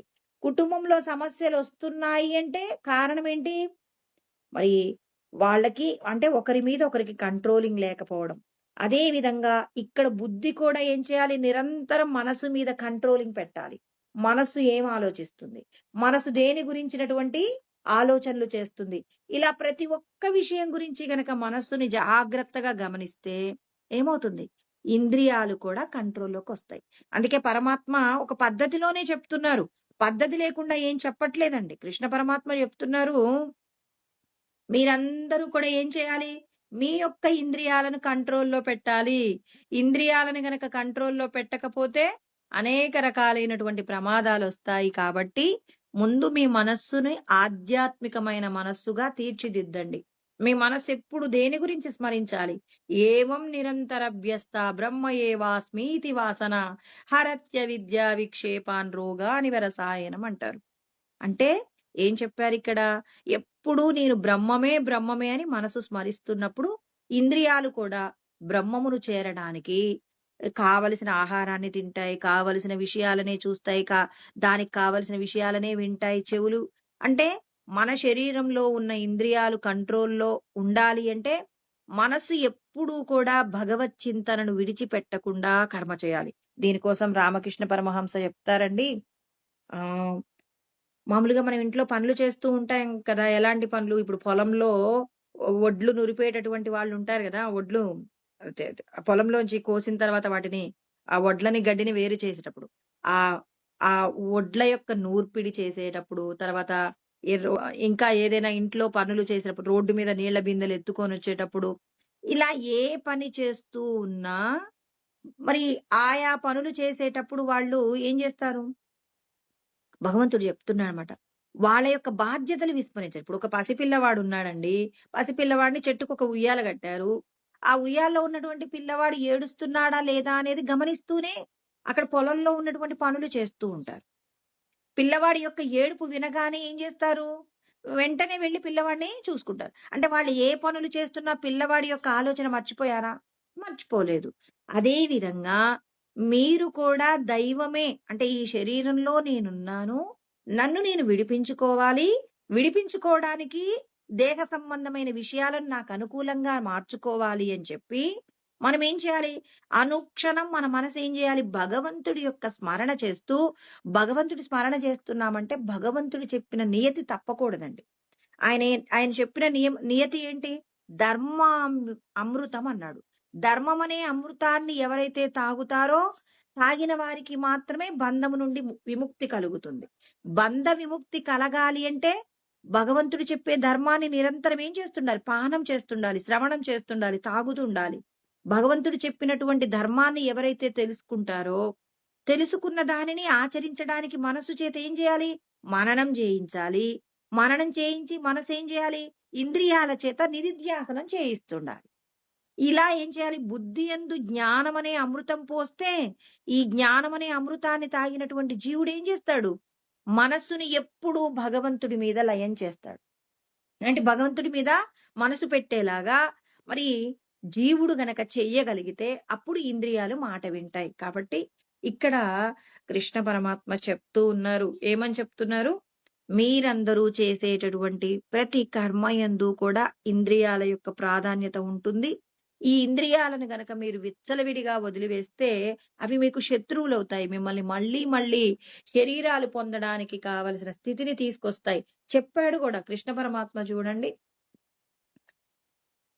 ఇక్కడ పరిపందినవు అంటున్నారు. అంటే ఇవన్నీ కూడా మీకేమవుతాయి? శత్రువులుగా మారతాయి. మీరు ఎందుకు కష్టపడుతున్నారో, ఎందుకు ఏడుస్తున్నారో తెలియకుండానే మిమ్మల్ని ఆ మోహంలోకి తీసుకువెళ్ళేది ఏంటి అంటే మీకున్న ఇంద్రియాలే. జాగ్రత్తగా భగవంతుడు చాలా చక్కగా చెప్తున్నాడండి. మీ ఇంద్రియాల పట్ల గనక మీకు కంట్రోలింగ్ లేకపోతే అవి మిమ్మల్ని ఎంతో దుఃఖానికి తీసుకువెళ్తాయి. దుఃఖాన్ని అనుభవించేలాగా చేస్తాయి. మీ పిల్లల మీద గనక మీకు కంట్రోలింగ్ లేదు. మీ పిల్లవాడిని స్కూలుకి పంపించారు. ఇక వాడి గురించిన ఆలోచన లేదనుకోండి ఇబ్బంది పడతారు. మీ పిల్లవాడు స్కూలుకెళ్ళిన తర్వాత ఎలా చదువుతున్నాడు? వాడు ఎవరెవరితో స్నేహం చేస్తున్నాడు? ఇలాంటి విషయాలన్నీ మనం తెలుసుకుంటూ ఉండాలి. తల్లిదండ్రులు ఏ విషయాలు తెలుసుకోకుండా ఉన్నారనుకోండి, వాడి యొక్క స్నేహము ఎవరితో ఉన్నాడు? బాగా చదివేవాడితో స్నేహం చేస్తున్నాడా? ఆటలాడేవాడితో స్నేహం చేస్తున్నాడా? టీచర్ చెప్పే పాఠాన్ని వింటున్నాడా? లేకపోతే అల్లరి చిల్లరగా తిరుగుతున్నాడా? ఈ విషయాలేవీ లేకుండా పిల్లల్ని స్కూలుకి పంపించాం మాకు సంబంధం లేదు అంటే కుదురుతుందా? కుదరదు. మీరేం చేయాలి? స్కూల్లో టీచర్లు పిల్లల మీద అన్ని రకాలుగా వాళ్ళు అబ్జర్వ్ చేసినా తల్లిదండ్రులు కూడా ఏం చేస్తుండాలి? వీడు ఇంటికొచ్చిన తర్వాత ఎవరి గురించి మాట్లాడుతున్నాడు? మాట్లాడే పిల్లవాడు చదువుతాడా లేదా? వాడు అల్లరి చిల్లరగా ఉంటాడా? ఇలా ప్రతి విషయాన్ని గనక మనం తెలుసుకొని, ఆ పిల్లవాడు గనక సరైనటువంటి స్నేహం లేకపోతే, వాడికి మంచిగా 4 మంచి మాటలు చెప్పి, మంచి వాళ్ళ యొక్క స్నేహం ఉండటం వల్ల ఏం జరుగుతుంది? చదువుకోకుండా ఆ సమయాన్ని వృధాగా గడిపితే మరి ఎలాంటి ప్రమాదమొస్తుందని చిన్న చిన్న కథల రూపంలో పిల్లవాడికి చెప్తే వాడేం జేస్తాడు? అయ్యో! నా పక్కన కూర్చున్నవాడు ఎప్పుడు మాట్లాడుతూనే ఉంటాడమ్మా.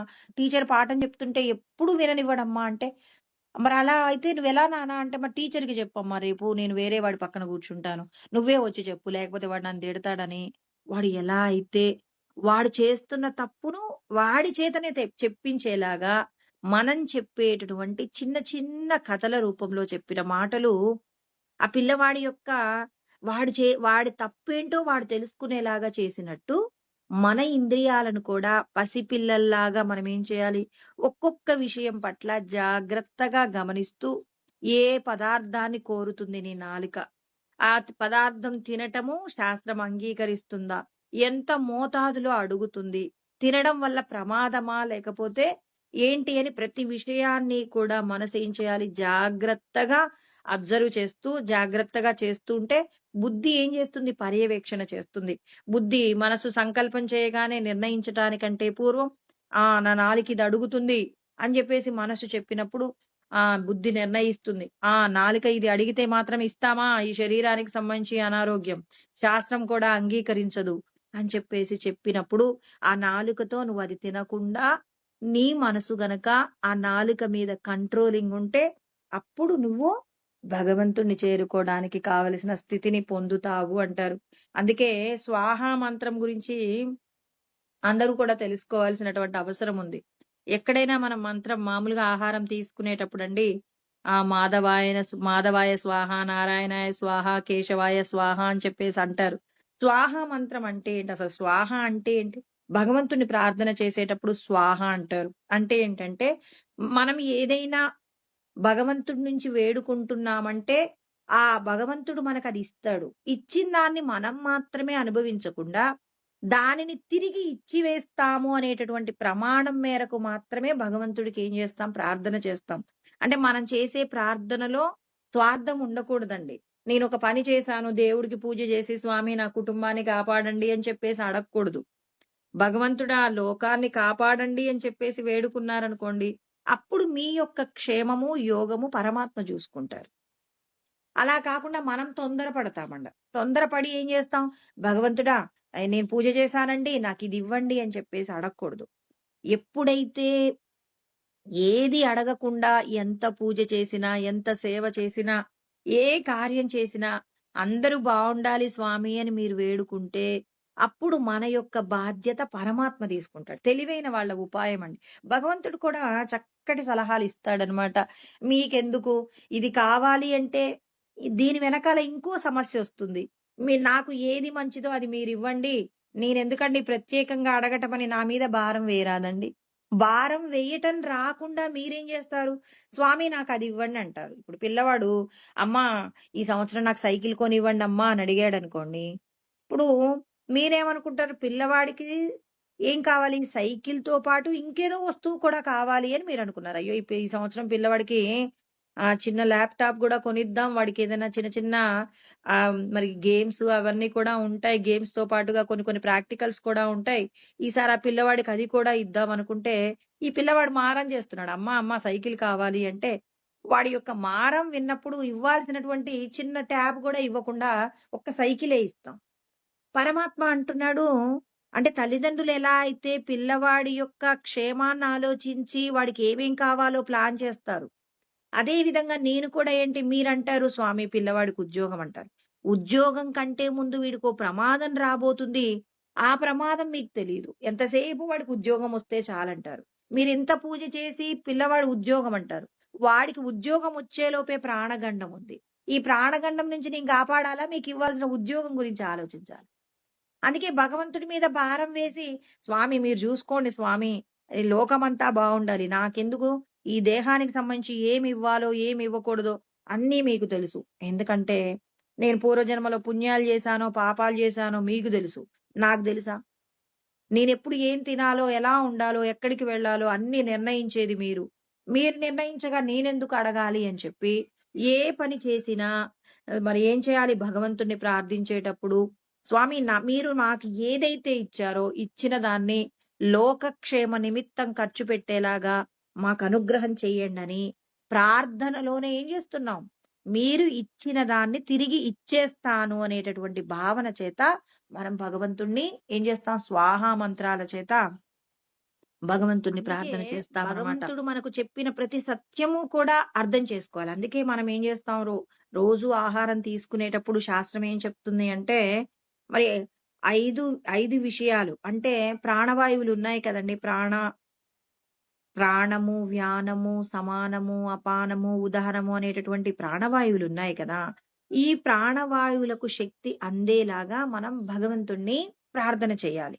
అందుకే మనం ఆహారం తీసుకునేటప్పుడు మొదటి ముద్ద తినేటప్పుడు మనం ఏం చేయాలి? ఒకసారి ప్రాణాయ స్వాహ అన్నామనుకోండి. అప్పుడు కంటికి అధిపతి అయినటువంటి సూర్యుడు, తర్వాత ద్యులోకం అనేవి తృప్తి పడతాయట. అంటే మనం తీసుకున్న మొదటి ముద్దలోనే ఏమవుతుంది అంటే, మరి సూర్యుడు సాటిస్ఫై అవుతాడట. ద్యులోకం అంతరిక్షంలో ఉన్నటువంటి సమస్తము కూడా సాటిస్ఫై అవుతుందట. తర్వాత వ్యానాయ స్వాహ అని చెప్పేసి మనం చేశామనుకోండి, అప్పుడు చంద్రుడు, దిక్పాలకులు తృప్తి పడతారట. అపానాయ స్వాహ వాక్కుకు అధిపతి అయినటువంటి అగ్నిదేవుడు, తర్వాత పృథివీ కూడా తృప్తి పడతారు. సమానాయ స్వాహ అంటే పజ్ మనస్సు, పర్జనుడు తృప్తి పడతారట. తర్వాత ఉదానాయ స్వాహ అంటే ఇప్పుడు ఏమవుతుంది? ఇక్కడ ఉన్నటువంటి ఏదైతే స్పర్శకు సంబంధించినటువంటి మరి త్వగింద్రియానికి చర్మానికి సంబంధించినటువంటి వాయువు, ఆకాశము తృప్తి పడతారట. చూడండి మనం తీసుకునే ముద్దలలో ఒక్కొక్క ముద్దకు సంబంధించి ప్రాణాయ స్వాహ, వ్యానాయ స్వాహ, అపానాయ స్వాహ, సమానాయ స్వాహ, ఉదానాయ స్వాహ అని చెప్పేసి మనం ఏం చేస్తున్నాం? లోపట ఉన్నటువంటి దైవ శక్తికి భోజనం పెడుతున్నాం. అంటే నేను తీసుకున్న ఆహారం లోపట ఉన్నటువంటి అంటే ఈ శరీరం పంచభూతాలతో తయారైంది కదండీ! పంచీకృత మహాభూతం సంభవం కర్మ సంచితం. పంచభూతాలతో కూడి పూర్వజన్మల్లో మనం చేసుకున్నటువంటి కర్మల యొక్క ఫలితాలు మన సంచిలో ఏమున్నాయో, ఆ సంచిలో ఉన్నటువంటి కర్మల ఆధారంగా శరీరం తయారైంది. మరి తయారైన శరీరంలో ఉన్న పంచభూతాలను మీరు గౌరవించాలా లేదా? పంచభూతాలను గౌరవించినప్పుడు కదా! నేను పరమాత్మను పూజిస్తాను అని చెప్పేసి ఇంట్లో వాళ్ళెవ్వరితో సహకారం లేకుండా బతుకుతామా? బతకలేమండి. ఈ శరీరం ఉన్నంత వరకు పంచభూతాలను గౌరవించాలి. లోకంలో ఉన్నటువంటి దేవతలను పూజించాలి, గురు స్వరూపాలను పూజించాలి, ప్రాజ్ఞులను పూజించాలి. అందుకే పరమాత్మ ఏమంటారు? దేవద్విజ గురు ప్రాజ్ఞ పూజనం అంటారు. దేవతలను, గురువులను తర్వాత ఎవరైతే ప్రాజ్ఞులుగా ఉంటారో, ఆత్మ స్వరూపాన్ని అనుభూతి పొందినటువంటి వాళ్ళుంటారో, వాళ్ళందరినీ కూడా మీరు గౌరవించాలి అని చెప్పేసి మనకి భగవంతుడు కృష్ణ పరమాత్మ చెప్తున్నారు. అంటే మనం ఎవరెవరితో మనం గొప్పదైనటువంటి స్థితిని పొందాలి అంటే లోపట ఉన్నటువంటి శక్తులకి ఆహారం అందాలి. మీరు చేసేటటువంటి భావనాపూర్వకమైనటువంటి మంత్రస్మరణ మీరు ఆ 5 ముద్దలు తినేలోపు మీ శరీరంలో ఉన్నటువంటి పంచభూతాలకు ఆ లోపట ఉన్నటువంటి దివ్యమైన శక్తులకి ఆహారం అందుతుంది. ఆ ఆహారం ఏమవుతుంది అంటే మన శరీరంకి శక్తి అందుతుంది. తర్వాత మనం తీసుకునే ఆహారాన్ని భగవదర్పిత కర్మగా మనం ఆహారం తీసుకోవచ్చు. అంటే పరమాత్మ చూడండి. ఇప్పుడు మనం దేవాలయంలోకి లోపలికి గర్భగుడిలోకి వెళ్ళేటప్పుడు స్టార్టింగ్ నుంచి కూడా చూడండి. మొట్టమొదట మనం లోపలికి వెళ్ళేటప్పుడు మనం ఏం చేయాలి? బలిపీఠం దగ్గర మా అహంకారాన్ని బలిస్తున్నాము స్వామి. దేహ సంబంధమైన ఏ విధమైన అహంకారాలు లేకుండా నన్ను చూడండి అని చెప్పి బలిపీఠం దగ్గర మనం నమస్కారం చేస్తాం. ధ్వజస్తంభానికి నమస్కారం చేస్తూ అక్కడ లోపట వెళ్ళేటప్పుడు అనేక మంది దేవతామూర్తులుంటారు. వాళ్ళందరికీ నమస్కారం చేస్తూ చేస్తూ గర్భగుడి ముందు గురు స్వరూపాలను పెడతారండి. గురువుకి నమస్కారం చేసి లోపలికి వెళ్తాం గర్భగుడిలోకి. అంటే పరమాత్మ అంటున్నారు, ఆయనెక్కడైనా నాకు ప్రథమ పీట వెయ్యండి అని అడిగాడా? అడగలేదు. ఇంతమందికి పూజ చేసి చివరికి లోపట ఉన్నటువంటి గర్భగుడిలో ఉన్న మూర్తికి మనం నమస్కారం చేస్తున్నాం. అంటే ఇప్పుడు వీళ్ళందరికీ శుభములు జరిగితే, ఆ శుభముల ద్వారా ఎవరు అంటే తాను సృష్టించినటువంటి దేవగణాలందరికీ సంతృప్తి కలిగితే, చివరికి పరమాత్మ సంతోషంగా ఉంటాడు. తండ్రి చూడండి, ఇంటికి రాగానే భార్యను అడుగుతాడు, "పిల్లలు భోజనం చేశారా?" అంటారు. ఎక్కడైనా అధికారంతో నాకు భోజనం పెట్టి పిల్లలకి భోజనం పెట్టనే తండ్రి ఉంటాడా? ఉండడు. పిల్లలకి భోజనం పెట్టు అంటాడు. అందరూ భోజనం చేశాక తృప్తి పడతాడాయన. తృప్తి పడి ఆయన భోజనం చేస్తాడు. అంటే ఇక్కడ ఏం జరుగుతుంది? అంటే తండ్రి ఏం చేస్తున్నాడు? ప్రతి క్షణము కూడా తాను సృష్టించినటువంటి దేవగణాలు, తర్వాత ఋషిగణాలు, తర్వాత మరి ఏవైతే గొప్పవిగా పరమాత్మ సృష్టి చేశారో ఆ గణాలన్నింటికి కూడా తృప్తి. మరి పరమాత్మ ఏమన్నాడు? అహమాదిర్హి దేవానాం మహర్షీణాం చ సర్వశః అంటాడు. నేను అందరికంటే మొదటివాడినన్నాడు. కానీ చివరికి సంతోషపడేది చివరికి తన దగ్గరికి పిలుస్తున్నాడు. గర్భగుడిలో ఉన్నటువంటి రూపం దగ్గరికి అందరికీ నమస్కారం చేసిన తర్వాత తన దగ్గరికి రమ్మంటున్నాడు. అంటే ముందు తాను సృష్టించినటువంటి వాళ్ళకి ముందేం చెప్తున్నాడు? అందరిని గౌరవించండి అంటున్నారు. ముందు లోకంలో ఉన్న పెద్దవాళ్ళని గౌరవించండి. అలా గౌరవిస్తూ చివరికి నా దగ్గరికి రండి. అప్పుడు మీరు నన్ను చేరుకుంటారు. అంతేగాని నాకు నేను ఆత్మోపదేశం పొందానండి. నాకు పరమాత్మ ఎవరో తెలిసిపోయింది అండి. నాకింక వీళ్ళతో సంబంధం లేదు అంటున్నారంటే భగవంతుడు చెప్పినటువంటి జ్ఞానం మీకు కలగలేదు. లోకంలో ఉన్నటువంటి పెద్దలను గౌరవించరు, గురువులను గౌరవించరు, తర్వాత ఇంకా దేవతా రూపాలను గౌరవించరు, ప్రాజ్ఞులను గౌరవించరు. ఎవ్వరిని గౌరవించకుండా పరమాత్మ నీకెలా దొరుకుతారు? పరమాత్మ నీకు దొరకాలి అంటే ఇక్కడ నువ్వేం చేయాలి? నీ స్థాయి ఏంటి? నువ్వెక్కడున్నావు? నువ్వు తెలుసుకున్నటువంటి జ్ఞానము యందు అన్ని రూపాలు ఉన్నాయండి. అన్ని రూపాల యొక్క సహకారం నీకు కలగాలి. పంచభూతాలు నీకు సహకరించాలంటే భూమితో నాకు పని లేదండి అంటే నువ్వెక్కడుంటావు? భూమి మీదనేగా. వాయువుతో పని లేదండి. వాయువుని స్మరించాల్సిన అవసరం లేదండి అంటే, మరి నీకు వాయువు లేకపోతే ఒక్క క్షణం నువ్వు బతుకుతావా? ఇలా పంచభూతాలలో దేనిని చూసినా నీటితో నాకు సంబంధం లేదండి. నీళ్లలో ఉన్న పరమాత్మనే చూస్తానండండి. అసలు ముందు నువ్వు నీళ్ల రూపంలో ఉన్నటువంటి మరి జలస్వరూపంగా ఉన్న భగవంతుడిని నువ్వు ఆరాధించు. వాయు స్వరూపంగా ఉన్న ఈశ్వరుని నువ్వు గౌరవించు. అంటే ముందు పంచభూతాలకి నువ్వు నమస్కారం చెయ్యాలని పరమాత్మ చెప్తున్నారా లేదా? అందరినీ గౌరవించాలి. అందరినీ గౌరవిస్తూ వాళ్ళ ఆశీర్వాదాలు తీసుకుంటూ చివరికి పరమాత్మ అయ్యా మీరు సృష్టించినటువంటి ఏ రూపాలైతే ఉన్నాయో వాళ్ళందరికీ కూడా నేను ప్రణమిల్లుకుంటూ వస్తున్నాను. మీ యొక్క స్వరూపమే నాకు చివరికి మిగిలిందని చెప్పి అందరితో నువ్వెలా ఉండాలి? మరి ఐక్య భావన చేత నువ్వు ఉండి అందరినీ నువ్వు గౌరవిస్తూ అందరి పట్ల నువ్వు వినయంగా ఉండి నువ్వున్నప్పుడు అందరి యొక్క సహకారాన్ని చూసినటువంటి పరమాత్మ నీకు మోక్షం ఇస్తారు. నువ్వు విడుదల పొందాలి అంటే నాకు పరమాత్మ ఒక్కరున్నారు, గురుదేవా అంటే నాకు అన్నీ ఇచ్చేస్తాడంటే ఇస్తాడు. ఆయనొక్కడిని పూజిస్తే అందరూ తృప్తి పడతారు. కానీ అన్ని రూపాలలో ఉన్నటువంటి ఈశ్వర చైతన్యాన్ని గౌరవించాలి. ఒక చీమనే గౌరవించాలని పరమాత్మ చెప్తుంటే, ఇక నువ్వు అటుగా వెళ్తున్నటువంటి మీ ఊరిని కాపాడుతున్న దేవుడికి నమస్కారం పెట్టకుండా వెళ్తానంటావే? ఆ దైవం నిన్ను ఈ ఊరిని కాపాడుతుంది. నువ్వు తెలుసుకున్నావు లోపటున్న పరమాత్మని. నువ్వు తెలుసుకుంటే పరమాత్మ ఏమంటున్నారు? ఆ దేవతను ఆ దేవతను నువ్వేం చేయాలి? గౌరవించాలి. ఇంతకుముందు నీకిష్టమైతే నమస్కారం చేశావు. ఇప్పుడు మాత్రం ఇష్టమున్నా లేకపోయినా ఖచ్చితంగా ఏం చేస్తావు? భగవంతుడి స్వరూపము నా స్వామి అమ్మ రూపంలో ఉన్నాడని నమస్కారం చేశాడు.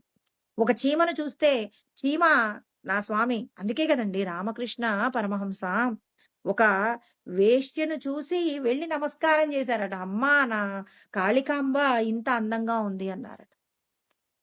సాధారణమైన రూపం చూసే వాళ్ళకి ఆమె వేశ్యలాగా కనిపించింది. విటుడు కోసం చాలా బాగా అలంకరించుకున్నటువంటి వేశ్యను చూసి అందరూ కూడా అసహ్యించుకుంటున్నారు. కానీ రామకృష్ణ పరమహంస కాళికామాతను ఎలా చూశారండి? మనందరికీ బాహ్యంగా ఉన్నటువంటి రూపం ఆమె యొక్క ఆలోచననే చూసాం. లోపట ఉన్నటువంటి దివ్యమైనటువంటి స్వరూపాన్ని చూసారు కాబట్టి కాళికామాత. అంటే మనం ఆ స్థితికి ఎదగాలంటే ఇలా పెద్దలు ఆచరించిన తీరు చూడండి. నిజంగా మనం బ్రహ్మమైతే మన రామకృష్ణ పరమహంస అండి ఒక చోట ఫంక్షన్ జరుగుతుందట. ఫంక్షన్ జరుగుతుంటే అందరూ భోజనాలు చేస్తున్నారు. ఆ చేసిన తర్వాత విస్తరాకులన్నీ బయట తీసుకొచ్చేస్తే కుక్కలు తింటున్నాయట. ఆ కుక్కలు తింటున్న దగ్గర రామకృష్ణ పరమహంస కూడా భోజనం చేస్తూ ఉన్నారండి. అయ్యో! స్వామి ఏంటండి మీరిలా ఇక్కడ తింటున్నారంటే, తినుచున్నది బ్రహ్మము. ఉన్నది బ్రహ్మము, తినుచున్నది బ్రహ్మము. ఆ స్థితికి వచ్చినప్పుడు మనకి ఎవ్వరితో పని లేదండి. ఆ స్థాయి రావాలంటే ఆయన చూడండి కుక్కలో కూడా పరమాత్మను చూసాడు కాబట్టి కుక్కతో పాటు సమానమైన భోజనం చేశాడు. మనమైతే కుక్క ముట్టుకున్నటువంటి ఒక పాత్రనే వాడుకునే ప్రయత్నం చేయం. ఎందుకు? అది విషపూరితమైనటువంటిది. దాని నాలుక ద్వారా కారేటటువంటి సొన ఏదైతే ఆ సొల్లు ఏదైతే ఉందో అది ప్రమాదం అని చెప్పేసి మనం తినట్లేదు. మరి నువ్వు బ్రహ్మమైపోయావని నువ్వంటున్నావు. మరి బ్రహ్మమైన వాళ్ళ స్థితి ఎలా ఉంది? బ్రహ్మమైనటువంటి వారి స్థితి దేనినైనా గాని అంగీకరిస్తుందండి. ఎందుకు మరి రా రామకృష్ణ పరమహంస ఏదైనా తింటున్నారు. రమణ మహర్షి వాళ్ళ అమ్మగారట ఉల్లిగడ్డతో పుట్టింది బ్రాహ్మణ కుటుంబంలో కదండీ! ఉల్లిగడ్డ, వెల్లుల్లి తినే ప్రయత్నం చెయ్యరు. ఇప్పుడు రమణులకి బయట భిక్ష మరి శిష్యులందరూ కూడా భోజనం తీసుకొచ్చి ఇవ్వటం, లేకపోతే రమణులే భిక్షకు వెళ్లి తెచ్చుకోవడం జరిగితే, అప్పుడు వాళ్ళ అమ్మగారనేదట, "నాయనా నువ్వు ఉల్లిగడ్డతో కూడిన ఆహారం తినకూడదునా బాబు" అని చెప్పేసి. కొడుకు గదండీ! రా అంటుంది గదా! తినకూడదు అన్నప్పుడు, అప్పుడు రమణులు నవ్వేవాడట. "నాకు భోజనం ఎవరు పెడుతున్నారో వాళ్ళందరూ మాతృస్వరూపాలే. నువ్వొక్కదానివే కాదు. ఈ శరీరాన్ని ఇచ్చినంత మాత్రాన నువ్వొక్కదానివే నాకు మాతృస్వరూపం కాదు. నాకెవరు భోజనం పెట్టి నాకు ఆకలి తీరుస్తున్నారో వాళ్ళందరూ మాతృస్వరూపాలే. అయినా మోక్షం పొందడానికి ఉల్లిగడ్డలు తింటే ఉల్లిగడ్డ పర్వతాలు నిన్ను అడ్డగిస్తాయా ఏంటని చెప్పేసి వాళ్ళమ్మ మీద ఛలోక్తులు కూడా విసిరేవారట. నువ్వు తినకు నేను తింటానని చెప్పేసి మరి రమణులు తినేవాళ్ళట. చూడండి. ఎక్కడైనా అతనికి జాతి వైరం ఉందా? లేకపోతే ఇంకేదైనా భేదాలున్నాయా? ఇదండి బ్రహ్మము యొక్క స్థాయి. అంటే ఇక్కడ పరమాత్మ చెప్తున్నారు. మనమందరము కూడా స్వధర్మమేంటో, పరధర్మమేంటో తెలుసుకోవాలి. స్వధర్మే నిధనం శ్రేయః పరధర్మో భయావహః. స్వధర్మే నిధనం శ్రేయః అంటే ఏంటి? నీ యొక్క స్వధర్మమే గొప్పది. ఇక్కడ పరమాత్మ చెప్తున్నారు మనందరికీ కూడా. అసలు స్వధర్మం ఏంటి? పరధర్మం ఏంటి? స్వధర్మం అంటే నీవెవరో నీకు తెలియనప్పుడు ఈ శరీరానికి సంబంధించినటువంటి విషయాలన్నీ స్వధర్మం అంటే. నీవెవరో నీకు తెలిసిందిప్పుడు. ఎవరు నువ్వు? ఈ శరీరంలో బంధింపబడి ఉన్నటువంటి ప్రత్యేగాత్మ స్వరూపమే అని నువ్వు తెలిసిన తర్వాత నీ యొక్క స్వధర్మం ఏమిటి? నువ్వు ఆత్మ స్వరూపము. ఆత్మ యొక్క లక్షణాలు ఏమిటి? అజో నిత్య శాశ్వతోయం పురాణో. ఆత్మ పురాతనమైనది, నిత్యమైనది, నాశనము లేనటువంటిది, పుట్టుక లేనటువంటిది. దీనికి ఆకలి దప్పికలుంటాయా? లేవు. జరామరణాలుంటాయా? లేవు. మరి ఏవీ లేనటువంటి ఆత్మగా ఉన్న నీవు ఈ దేహానికి సంబంధించిన కర్మలు చేసేటప్పుడు ఎందుకు నువ్వు ధర్మాన్ని విడిచిపెడతావు? అంటే పరధర్మం ఏంటి అనంటే భార్యాబిడ్డల కోసం అని చెప్పేసి ధర్మం తప్పుతాం. దీనికోసం అని చెప్పేసి నేను బుద్ధికి సంబంధించిన 3 విషయాలు కృష్ణ పరమాత్మ చెప్పారనమాట. బుద్ధికి సంబంధించి చెప్పబడిన విషయాలేంటంటే మోక్షం పొందాలి అనుకునే వాళ్ళు ఏం చేస్తారు? సత్వగుణంలో ఉంటారు. ఆ సత్వగుణంలో ఉన్నవాళ్ళు సత్వగుణానికి సంబంధించి వీళ్ళ యొక్క ప్రవర్తన ఎలా ఉంటుంది? అంటే ఆయన చెప్తాడు యయా ధర్మం అధర్మంచ కార్యే భయే బంధం మోక్షం చ యా వేత్తి బుద్ధి సా పార్థ సాత్వికి అంటాడు. అంటే ఇక్కడ కృష్ణ పరమాత్మ చెప్పినటువంటి సత్యం. ఏమని చెప్తున్నారు? ధర్మమేంటో, అధర్మమేంటో, ఏది చెయ్యదగిన కార్యమో, ఏది చెయ్యకూడని కార్యమో, ఏ కార్యం చేస్తే బంధంలో పడిపోతామో, ఏ కార్యం చేస్తే మోక్షాన్ని పొందుతాం. ఇలాంటి విషయాలకు సంబంధించినటువంటి జ్ఞానముతో కూడి జాగ్రత్తగా కర్మ చేస్తారు. సత్వగుణంతో కూడినటువంటి కర్మ. ఇలా సత్వగుణంతో కూడిన బుద్ధి ఉన్నవాళ్ళు ఏం చేస్తారు? ఒక పని చేసేటప్పుడు జాగ్రత్తగా కర్మ చేస్తారండి. బంధంలో పడిపోకుండా మోక్షాన్ని పొందేలాగా కర్మ చేస్తారు. మరి రజోగుణంతో కూడిన బుద్ధి ఎలా ఉంటుంది అనంటే యయా ధర్మం అధర్మంచ కార్యంచ అకార్యమేవచ అయథావత్ ప్రజానాతి బుద్ధిస్సా పార్థ రాజసి అంటారు. అంటే అధర్మాన్ని ధర్మంగా మార్చుకుంటారు. చెయ్యకూడని కార్యాన్ని చెయ్యదగిన కార్యంగా మార్చుకుంటారు. అంటే వీళ్ళేం చేస్తారు, భగవంతుడు చెప్పిన ధర్మాలన్నింటినీ కూడా ఏం చేస్తారు, వాళ్ళ అవసరాలకు మార్చుకుంటారు. ఇది రజోగుణం. ఒక పని చేస్తారు. ఎందుకు ఈ పని చేశారంటే, నా కుటుంబానికి అవసరమేనండి అని చెప్పేసి ధర్మాన్ని ఏం చేస్తారు, వాళ్ళకి అనుకూలంగా మలుచుకునేటటువంటి బుద్ధి రజోగుణం అండి. తర్వాత తమో గుణము అంటే అధర్మం ధర్మమితి యామన్యసే తామసావృతాః సర్వార్థాన్ విపరీతాంశ బుద్ధిస్సా పార్థ తామసి. తమో గుణంలో ఉన్న వ్యక్తి ఎలా ఉంటాడంటే, అవతలి వాళ్ళు ఒకటి మాట్లాడితే దానికి విపరీతమైన అర్థాలు తీస్తారు. అంటే లోకంలో మనం గమనించాలి, వీడు ధర్మం తప్పుతున్నాడంటే రజోగుణంలో ఉన్నాడు. ఈ ధర్మాన్ని పలు విధాలుగా అధర్మాన్ని ఏం చేస్తాడు, వాడు చేసేటటువంటి కార్యంలో అనేక విషయాలు, ఒక మాట మాట్లాడితే విపరీతార్థాలు తీస్తారు. ఆ విపరీతార్థాలు తీసేవాడి గుణం తమో గుణంలో ఉన్నాడు. ఒక వ్యక్తి ఏ గుణంలో ఎప్పుడు ఎలా ప్రవర్తిస్తాడో మనం ఈ 3 గుణాలకు సంబంధించిన బుద్ధి మీద మనం పరిశీలన చేస్తే మనం ఒక వ్యక్తి ఎలా ప్రవర్తిస్తాడు అనే విషయాల మీద మనకి ఒక అవగాహన కలుగుతుందని కృష్ణ పరమాత్మ చెప్పారు. దీని గురించి తర్వాత స్వధర్మం గురించి మళ్ళీ మనం రేపు తెలుసుకుందామండి. ఓం సహనావతు సహనౌ భునక్తు సహ వీర్యం కరవావహై తేజస్వినావధీతమస్తు మా విద్విషావహై. ఓం శాంతి శాంతి శాంతి. ఓం ఆప్యాయంతు మమాంగాని వాక్ ప్రాణచక్షుః శ్రోత్రమతో బలమింద్రియాణి చ సర్వాణి సర్వం బ్రహ్మోపనిషదం మా అహం బ్రహ్మ నిరాకుర్యామ్ మా బ్రహ్మ నిరాకరణోద నిరాకరణమస్త్వ నిరాకరణం మే అస్తు తదాత్మని నిరతేయ ఉపనిషత్సు ధర్మాస్తే మయి సంతు తే మయి సంతు. ఓం శాంతి శాంతి శాంతి. హరి ఓం. నమస్కారం తల్లి. అమ్మ నమస్కారం. నమస్కారం అమ్మగారు.